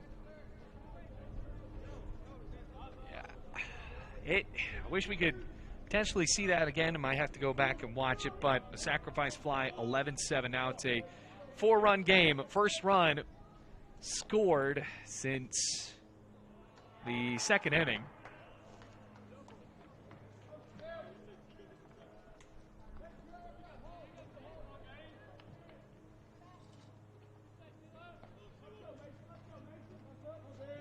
Mason Gaines is up. Runner at third. Mascarello, by the way, also advanced on the fly ball. Fastball outside corner, strike 1. Gaines has scored twice today.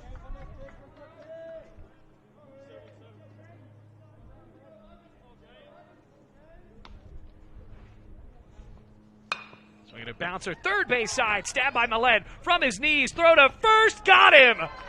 Ozzie Millett saves a run from being scored, and on senior day, Millett already has a triple and a web gem of a play there. A run scores, though. It's 11-7, stretch time in Bluefield.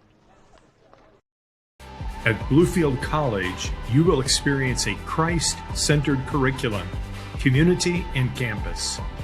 Having over 40 academic programs, 18 sports teams, and a plethora of student organizations, the opportunities are endless at BC. With a 14-to-1 student-to-faculty ratio, students receive the personal instruction needed to help them succeed. You will know and be known as a member of the Rams fan.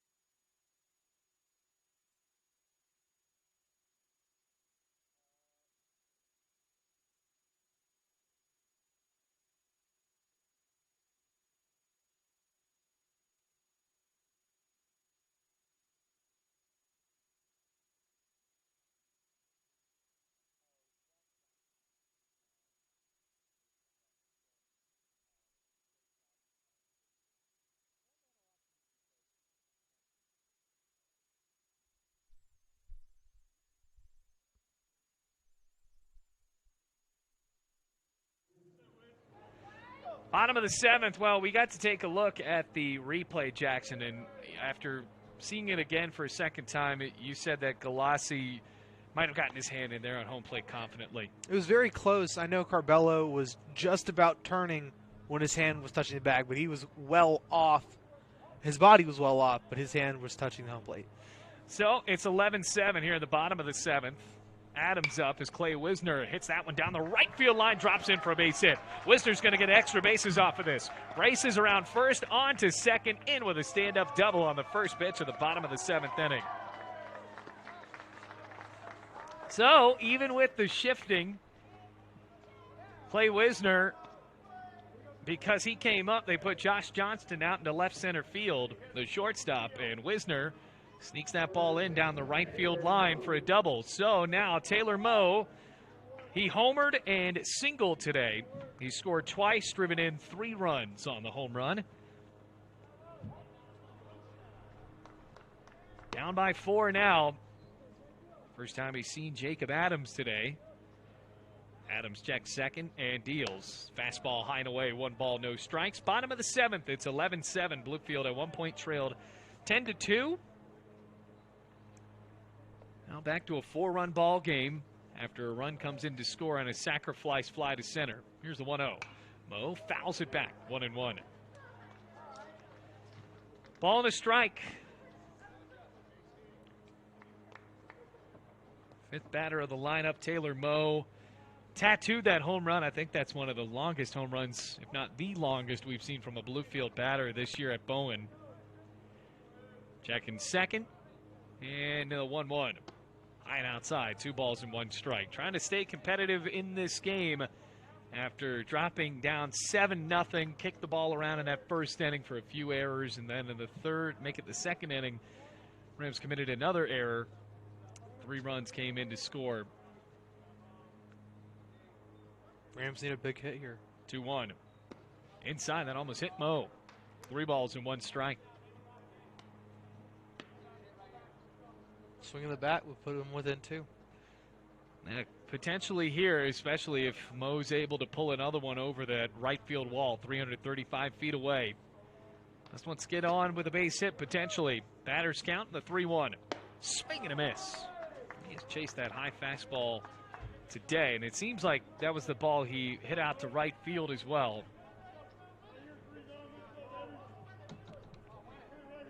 Full count, no outs, runner at second for Bluefield. Adams, payoff, swing and a miss, got him. And Moe lost that one, he was late.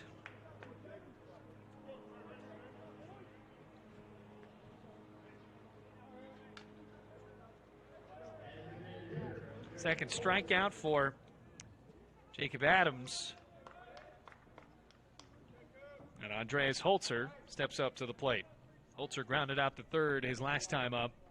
Came in as the pinch hitter for Elijah Lewis and seemingly stayed in the DH role. And Holzer, the senior, looks at it high and inside, ball one. Well, 1 ball, no strikes, 1 out, 11-7 the score. Rams in the bottom of the 7th, halftime, and they're running out of it.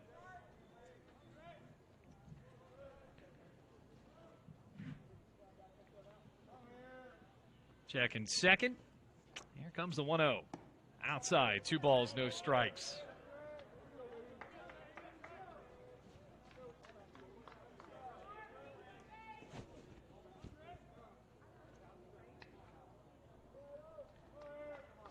Base hit makes it 11-8. 2-0. High and in, 3 balls, no strikes.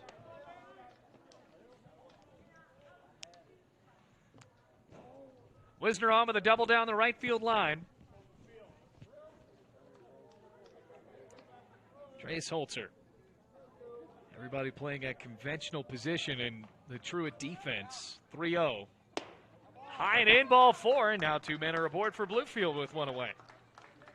Second walk for Jacob Adams. And if I were a betting man, because it's his second walk, I think that maybe there's going to be a mound visit soon, especially if he doesn't throw an early strike to Meach. There is an arm warming up in the pen. Truett has really dipped into the bullpen.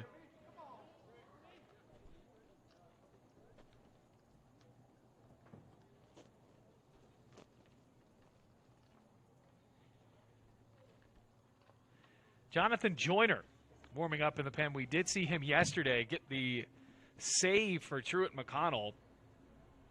Through some high heat to Zapsos, he struck out. The Rams had the tying run aboard at first base. David Meach. You see Ingram and Johnson talking at the mound. Yeah, Jacob Adams is, I mean, if he walks 2 people, and you see with Truett, they are not scared of really talking out their problems. Not only that, but they're not scared of changing out their pitchers. No, and I tell you what, this is, honestly, with the pacing of the game, he came up there, he knew he wanted to do that so he could get Joyner for a few extra pitches. I mean, come on now.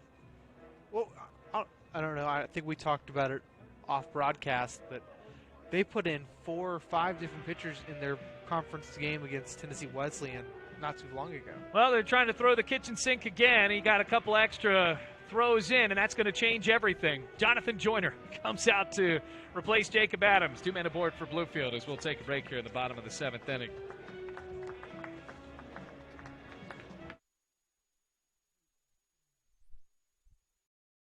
At Bluefield College, you will experience a Christ-centered curriculum, community, and campus.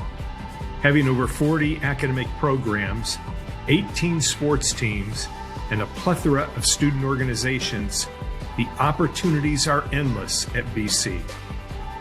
With a 14-to-1 student-to-faculty ratio, students receive the personal instruction needed to help them succeed. You will know and be known as a member of the Rams fam.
Well, Joyner is in. got a couple of warm-up throws. It's 11-7. Bloop and a blast ties the game. David Meach up to the plate. It's a 4-run ball game in the bottom of the 7th inning with 1 out and 2 men aboard. Adams' day done after an inning and a third. Breaking ball sails outside. 1 ball, no strikes.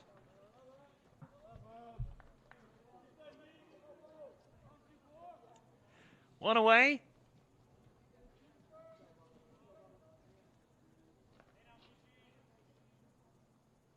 It's the pitch.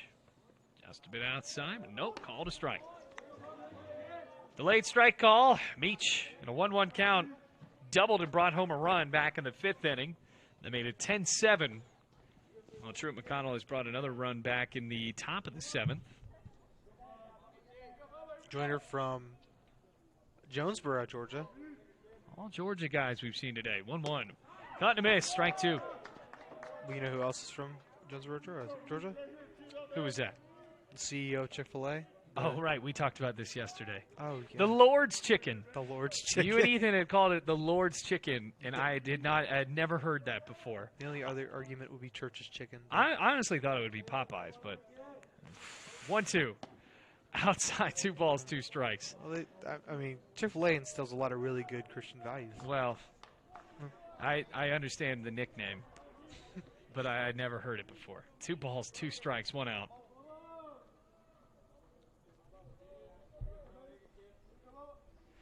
Two men aboard. Wisner at second, Holzer at first.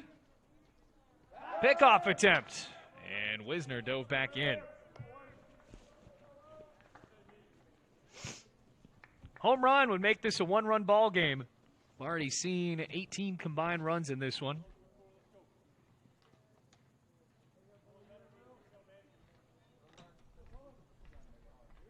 Pitch, high and away. 3 balls, 2 strikes.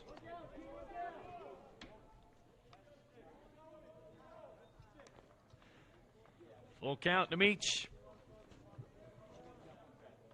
Big spot for Bluefield, trying to salvage a game here.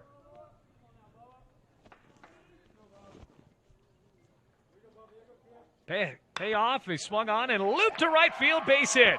Wisner around third. Throw from Andrew Johnston. Skips in late, and now it's back to a 3-run ball game.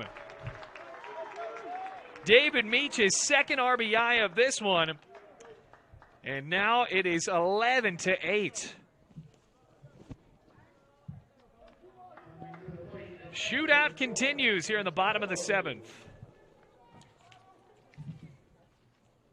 That'll bring up George Curbelo.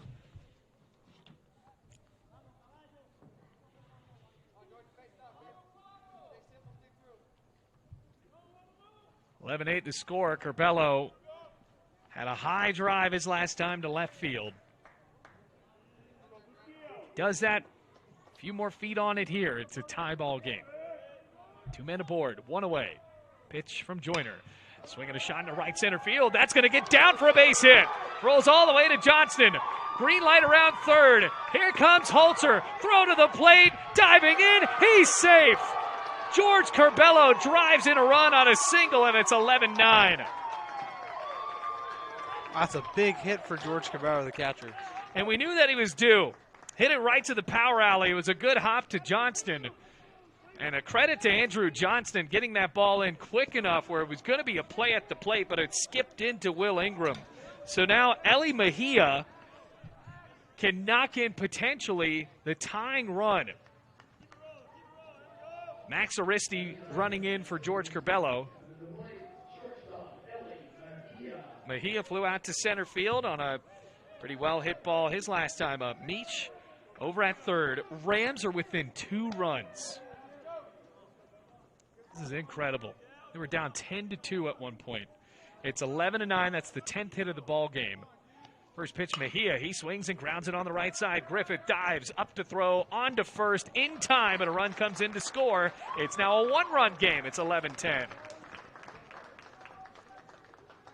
This has been such a crazy ball game with them coming back from being down 7 runs. That's incredible. 8 runs. It was 7-0, and then at one point it was 10-2. It was 10-2 going into the bottom of the second inning.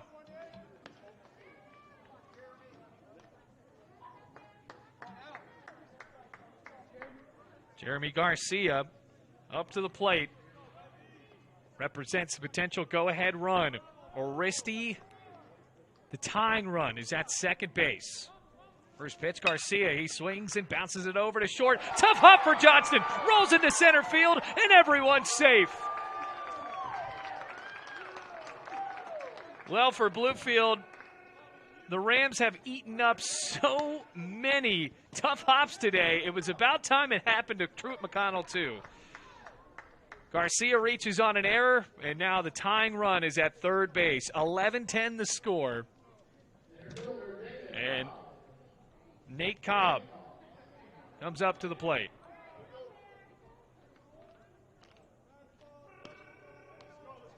Base hit, ties the ball game. Garcia on at first, Oristi at third. First pitch, Cobb, swing and a miss, just waved at it, wants that one back. No balls, 1 strike, and 2 outs. I think it was going to be called a strike anyway. Might just want a better cut. See Gabe Dyer warming up at the bullpen. Gabe Dyer came in and pitched a pretty long outing yesterday. As Cobb chops that one in fair territory. Glove there by Mascarello and wins the race to the bag. But the side is retired. We played 7. Rams score 3 runs on 3 hits and 1 error. Leave a man, 2 men on base. It's now 11-10 on to the 8th inning here on the Rams Digital Sports Network. At Bluefield College, you will experience a Christ-centered curriculum, community, and campus. Having over 40 academic programs, 18 sports teams, and a plethora of student organizations, the opportunities are endless at BC. With a 14-to-1 student-to-faculty ratio, students receive the personal instruction needed to help them succeed. You will know and be known as a member of the Rams fam.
Justin Coleman now on the mound for Bluefield. Tyler Lowry only gives up 1 run since he came in the second inning.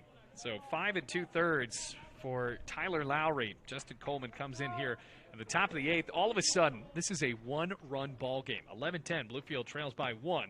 And the first pitch from the senior is down low. 1 ball and no strikes to Kason King. 6, 7, 8. Due up for the Bears, who led at one point 10-2. It's now 11-10. Rams still trail by 1. Coleman deals a fastball in the top left part of the corner, ringing in there for strike 1. 1 ball, 1 strike. Kason King reached twice, scored twice. 1 for 4 with a single for the 1-1.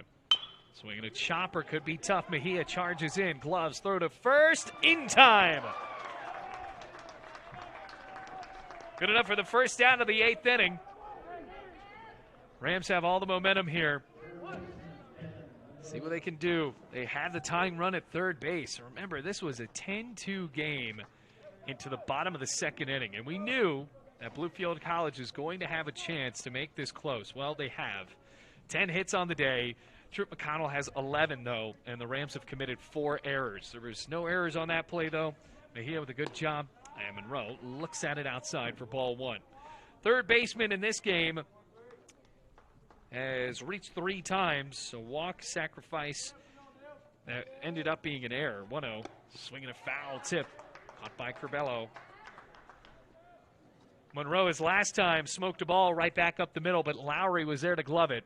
On a ball and a strike now with 1 out facing Coleman. Senior on senior day delivers. Fouls it back, and Monroe is down in the count. 1 ball and 2 strikes with a few of the fans making the trip out here on senior day for Bluefield College getting into it. Ball and 2 strikes with 1 out.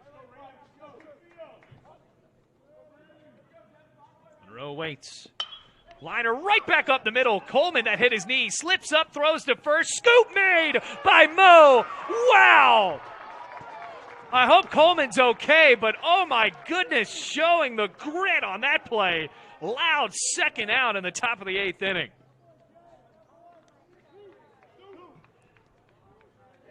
He seems to be okay. I don't know. I guess he just waved off the idea of anybody checking on him.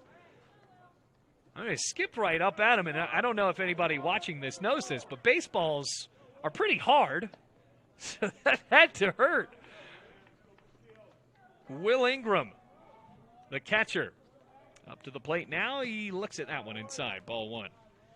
Ingram had 4 RBIs in the first 2 innings alone. He has reached every time today.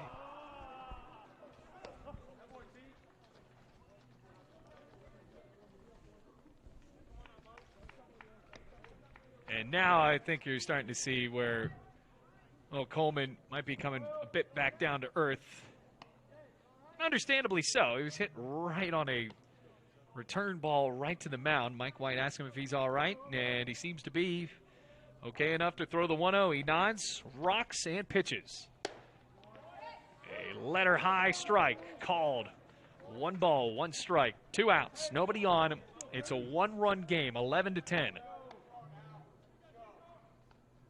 Coleman kicks and deals. Right down Broadway. Strike 2 on a fastball.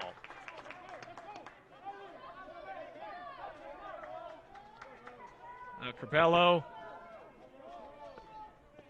trying to get his dugout into it. 1 ball, 2 strikes, 2 outs. Coleman, now the pitch.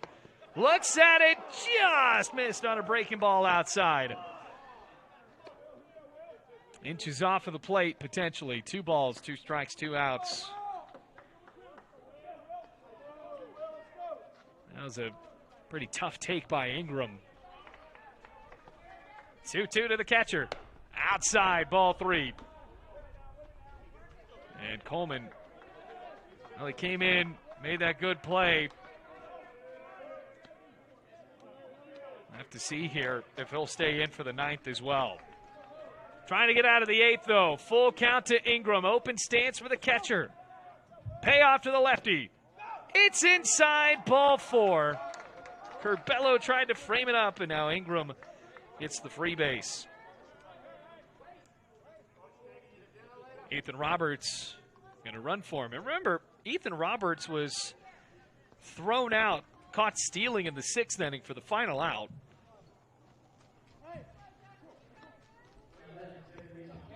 Tanner Griffith up to the plate. Justin Coleman trying to shake off that smoked ball right back to him. Stayed with it. He slipped up as well. So I hope that he didn't get hurt on the slip up in the grass. First pitch to Griffith. He pops it up in the infield. Coleman calls for it. Mo under it.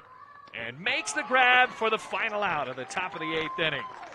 So no runs, no hits, no errors, and a man left at first base. We go to the bottom of the 8th. Bluefield only trails by 1, 11-10.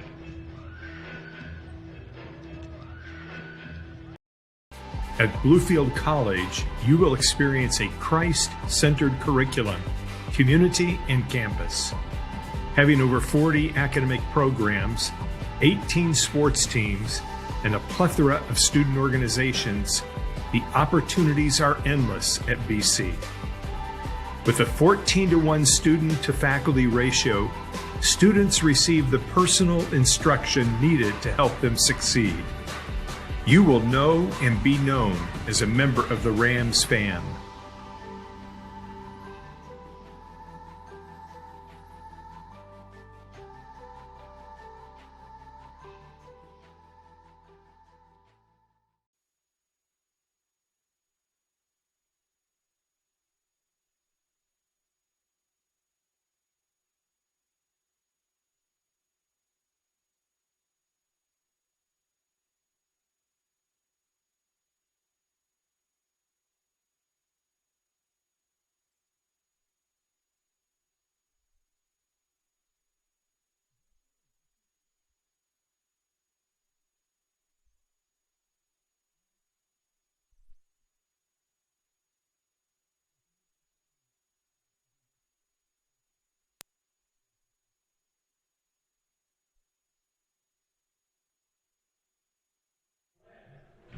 Ozzie Millett ready to lead off here in the bottom of the 8th inning. It's 11-10. Bluefield only trails by 1 run after trailing by as much as 8 back in the bottom of the 2nd inning.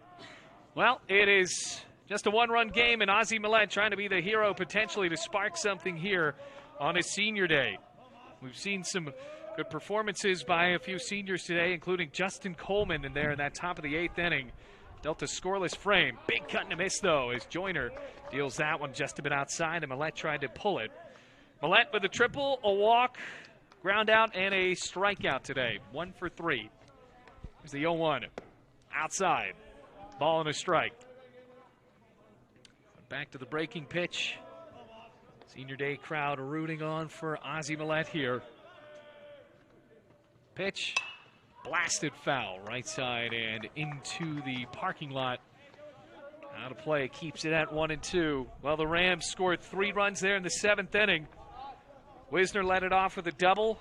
Holzer got on with a walk. Meach brought in a run on a single, so did Curbelo. And Mejia grounded a run home. 1-2 is outside and low. 2 balls and 2 strikes with no outs. Well, for Truett, they are 6 outs away from a series sweep. Rams certainly trying to get a run back here, or 2 maybe in the 8th. The fastball is cracked foul over the awning and out of play. 2 balls and 2 strikes. Good battle by Ozzie Millett so far. As Coach White has said, this is where Bluefield struggles the most when they're starting to count outs. Well, they start to count outs when they're in the lead. Now they're in a scenario trying to rally to take one. Outside on a breaking ball. 3 balls, 2 strikes. So Joyner doesn't want a scenario in which he walks the potential tying run on to lead off the inning. Payoff. Poked up, foul territory. Mascarello makes the catch. And that is the first out. Long at bat, though, for Ozzie Millett. Gabe Dyer still warming up in the bullpen. Clay Wisner. Graduate transfer. Up to the plate now. They once again are going to put an extra man in the outfield, and Josh Johnston as he jogs out to left center. 11-10 the score. Rams only down by 1 run. It is amazing that this is even a ball game after a 10-2 start. And, well, Josh Johnston, they're going to call time because they don't want him out in left center field anymore. Because remember, Wisner has 2 hits today. Neither of them went to left field. Now, he does have a sacrifice fly to left field, but he has demonstrated that he is not just a pull hitter. Now trying to set the table again, potentially. First pitch to him is a fastball outside. 1 ball, no strikes.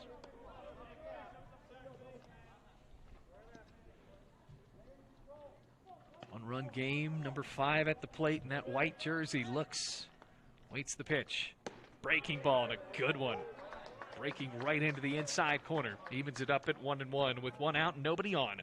Bottom of the 8th, it's 11-10.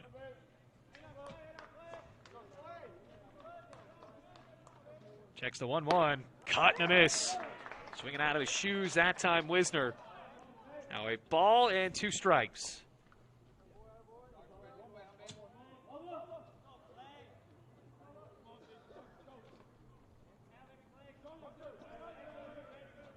Ball and 2 strikes to Wisner. Pitch from Joyner. Ringing him up, strike 3, outside corner. And Wisner goes down looking.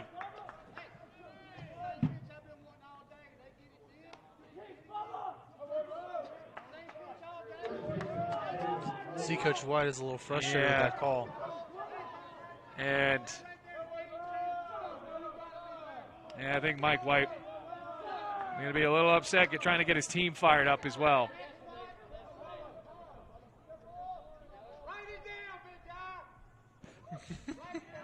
Wow. Well, that's going to be a warning to Mike White.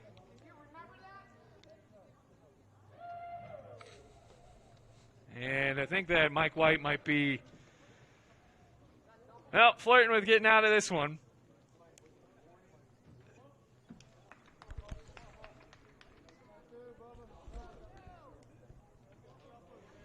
Well, you can just tell it's been an emotional game. Senior day, Rams have rallied all the way back.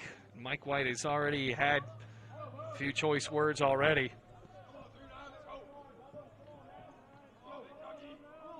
Taylor Moe, who homered already today. One here would tie it up. Watches a fastball high and outside. 1 ball, no strikes, 2 outs. You can tell that Coach White is a man with a lot of passion. Yeah, absolutely. And I tell you what, he can be stoic at times, but it feels like he's not getting those calls. Stoicism's out the window. That's lifted to left center field. King travels under it in left center and makes the catch for the final out of the 8th inning. So Bluefield College is going to have one more chance in the bottom of the 9th, but trying to keep it at a 1-run game here as we move on to the 9th inning. Bluefield down 11-10 in the series finale. At Bluefield College, you will experience a Christ-centered curriculum, community, and campus. Having over 40 academic programs, 18 sports teams, and a plethora of student organizations, the opportunities are endless at BC. With a 14-to-1 student-to-faculty ratio, students receive the personal instruction needed to help them succeed. You will know and be known as a member of the Rams fan.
Well, here's some words I thought I would never say after a rocky start to the game. We are ready for the 9th inning.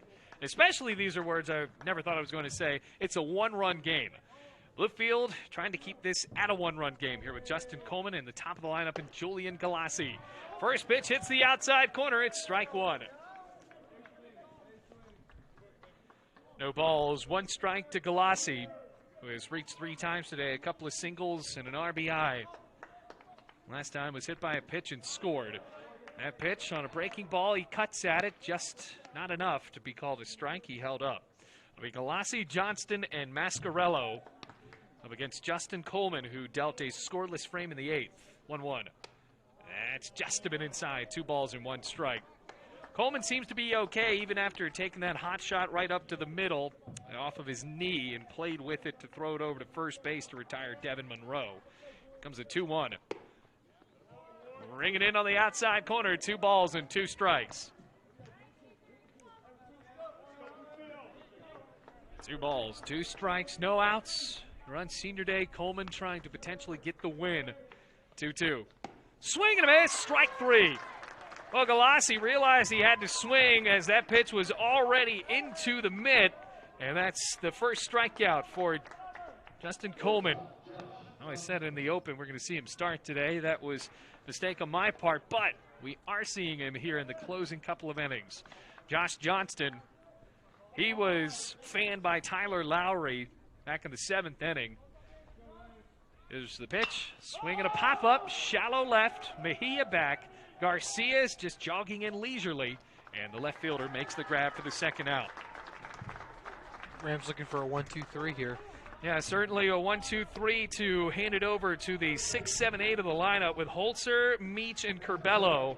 All 3 of them reached in the 7th inning as the Rams scored 3 there in the 7th. 11-10, and now here's Michael Mascarello, the first baseman, got a big double in the 7th inning. Watches that one, called a strike to the righty. No balls, 1 strike, and 2 outs. Rams in the top of the 9th trail by 1 run. They trailed as much as 8 in this ball game. 0-1. Breaking ball, that goes behind him. Didn't break off enough. Looks like you lost a little bit of that. Yeah, it certainly did, and I think that Coleman even said, my bad, to Curbelo. It certainly doesn't want to put a runner on here. Just keep this at a 1-run game. Ball and a strike with 2 outs. That was the pitch. Inside and called a strike. Oh, definitely close there, but here is Mascarello. 1 ball, 2 strikes, 2 outs. Coleman trying to have a 1-2-3 top of the 9th. First baseman awaits. Here's the 1-2. That's inside. Oh, that wasn't much different than the last pitch, but it's called a strike. Must have been about a 2-inch difference. 2 balls, 2 strikes, and 2 away. Nobody on. Coleman working quickly here. As I say that, takes a bit more of a break. Shakes and nods, 2-2. Swing and a miss, got him! Rams turn it on over into the bottom of the 9th. Final chance for Bluefield, down 11-10 here at Bowen Field, trying to close out Senior Day on a high note when we come back. At Bluefield College, you will experience a Christ-centered curriculum, community, and campus. Having over 40 academic programs, 18 sports teams, and a plethora of student organizations, the opportunities are endless at BC. With a 14-to-1 student-to-faculty ratio, students receive the personal instruction needed to help them succeed. You will know and be known as a member of the Rams fan.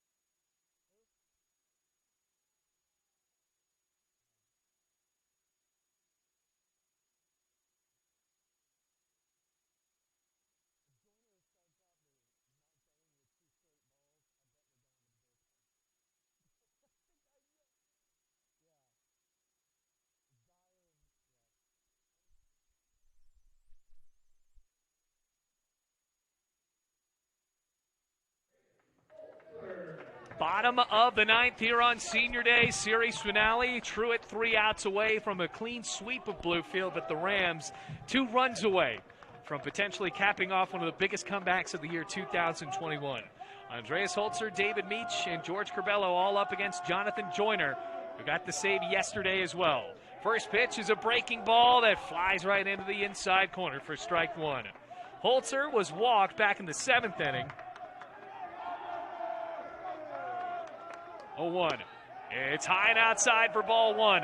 At one point in this game, Bluefield trailed 10-2. Now they're in a scenario which, with a base hit, a couple of them in a row, Rams can extend this ball game potentially. 1-1 to Holzer. Swing and a miss, strike 2. Blue passed him on a fastball, and Holzer now has to defend the plate on a ball and 2 strikes. Joyner is not messing around. Coming set. The pitch. Watches it outside, skipping in the dirt. 2 balls and 2 strikes. The entire dugout on the third base side up on its feet, and you can bet the one on the first base side And those Bluefield jerseys also at the edge of the dugout gate. 2 balls, 2 strikes, and the offer. Swing and a miss, strike 3.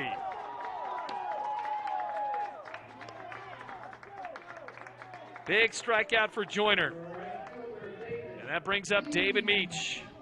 Meach singled home a run in the 7th inning. Shift is going to be played on Meach.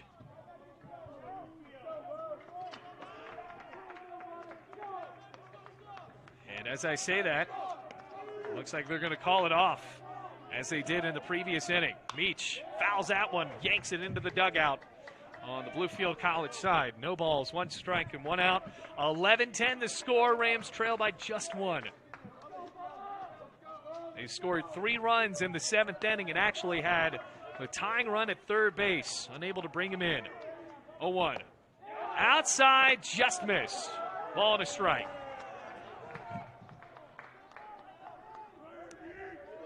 Meach homered a few days ago in a clutch situation.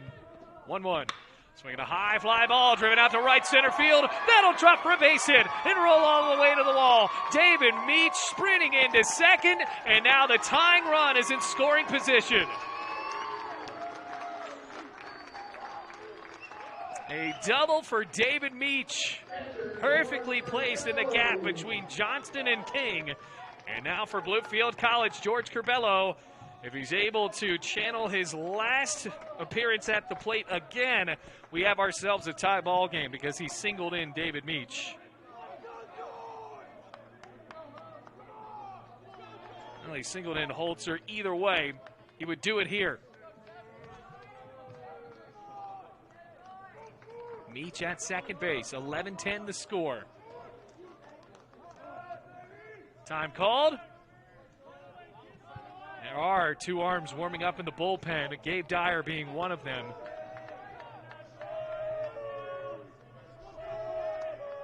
Pitch to Curbelo, he swings, shoots it up the middle, base hit, Meach around third, he will score, and this ball game is tied.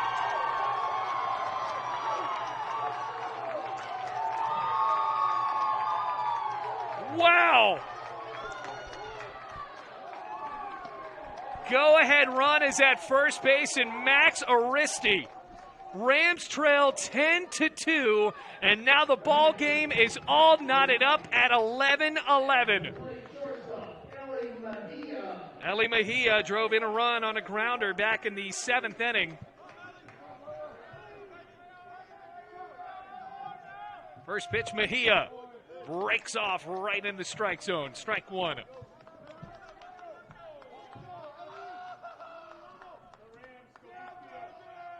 No balls, 1 strike. Aristi at first base with 1 out. 0-1.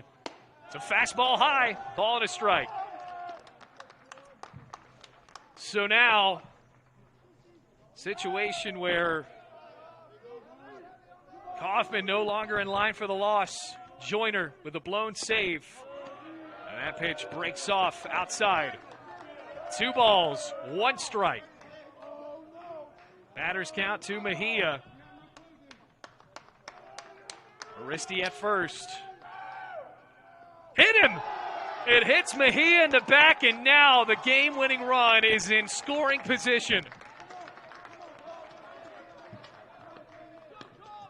And you got to believe, Jackson, with how we have seen Truett-McConnell maneuver through this series, might be a scenario in which the Bears bring in a new pitcher.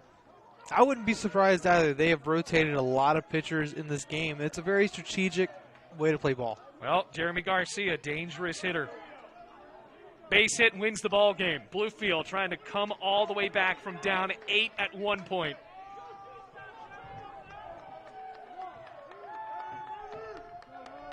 Garcia reached on an error in the 7th inning.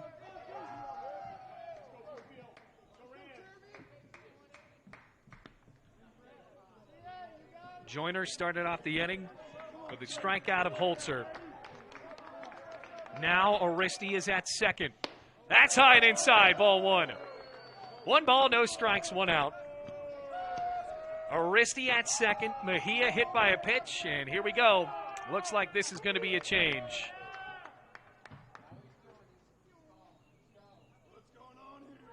And now we're also seeing the scenario in which they're going to try to let their pitchers in the bullpen throw a few extra pitches. I don't know if there's really that much to argue about here, Jackson. And I don't want to sound like the local yokel announcer at this point, but we have seen Truett-McConnell do this, kind of milk out these mound visits to make it go a little bit longer, get Bluefield calmed down a little bit, and definitely get the pitchers calmed down on the mound. I don't think there's a scenario in which they're going to keep Joyner in, and I stand corrected. They're going to keep Joyner on the mound. That's insane. I don't know if it's insane as much as it is just trying to calm him down for a second. And you see here, second mound visit, he is going to be taken out. There are a couple of pitchers warming up in the pen. Jeremy Garcia, 1 ball, no strikes, 1 out. Runners at second and first for Bluefield. 11-11 in the bottom of the 9th inning. And now time called again.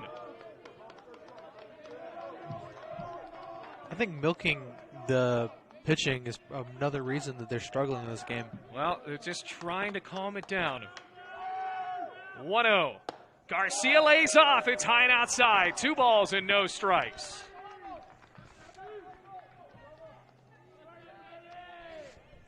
Left fielder has been dangerous this week for Bluefield, trying to cap it off with potentially a base knock that could bring Aristi home.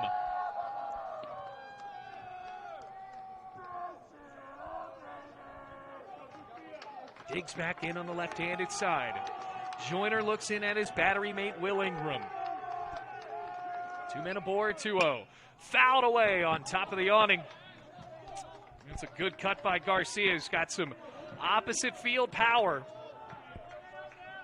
And out in left field, Galassi is playing pretty deep. I think that might actually favor Garcia in a situation like this. Pickoff attempt at first, not in time. Oh, Truett thought they had him. Mejia dove back, and I think Chris Allen, the first base coach, says maybe get there a little bit quicker this time. 2 balls, 1 strike, 1 away.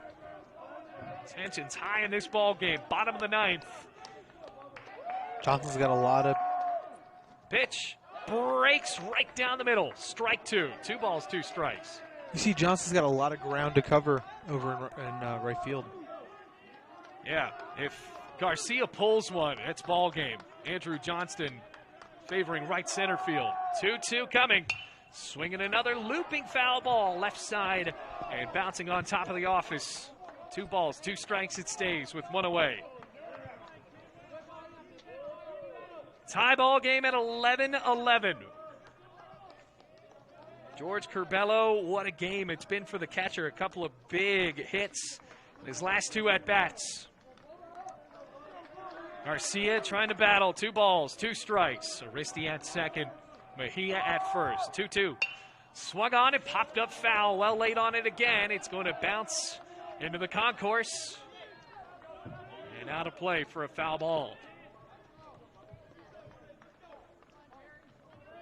There's a lady that just walked in, didn't even look up. That ball bounced about 5 feet in front of her face. Breaking the tension here. 2 balls, 2 strikes, 1 out. 2 men aboard for Garcia. The offer.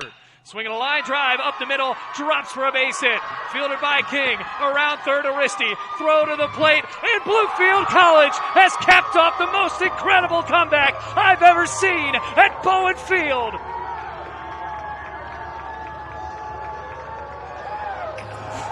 It's the Gatorade. Jeremy Garcia, the hero. The Rams storm all the way back from down 10-2.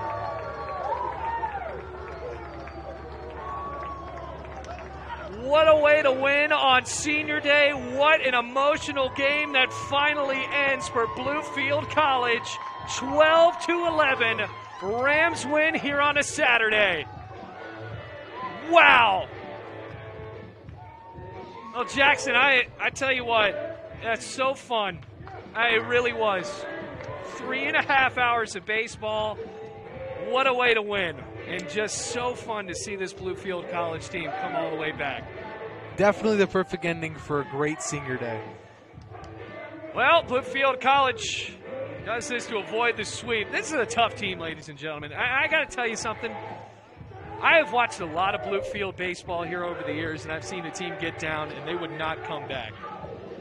This time, the Rams have proven that they are one of the hardest working teams that have bought into Mike White and what he has said here at Bluefield College. What a comeback. Rams were down 10-2 and won 12-11. Fun one here. Rams win it on the senior day as we wrap it up here on the Rams Digital Sports Network. Bluefield College with the big victory. And for Jackson Bast and Jessica Street, my name is Bailey Engel saying so long from Bluefield with a final score 12-11. Rams win.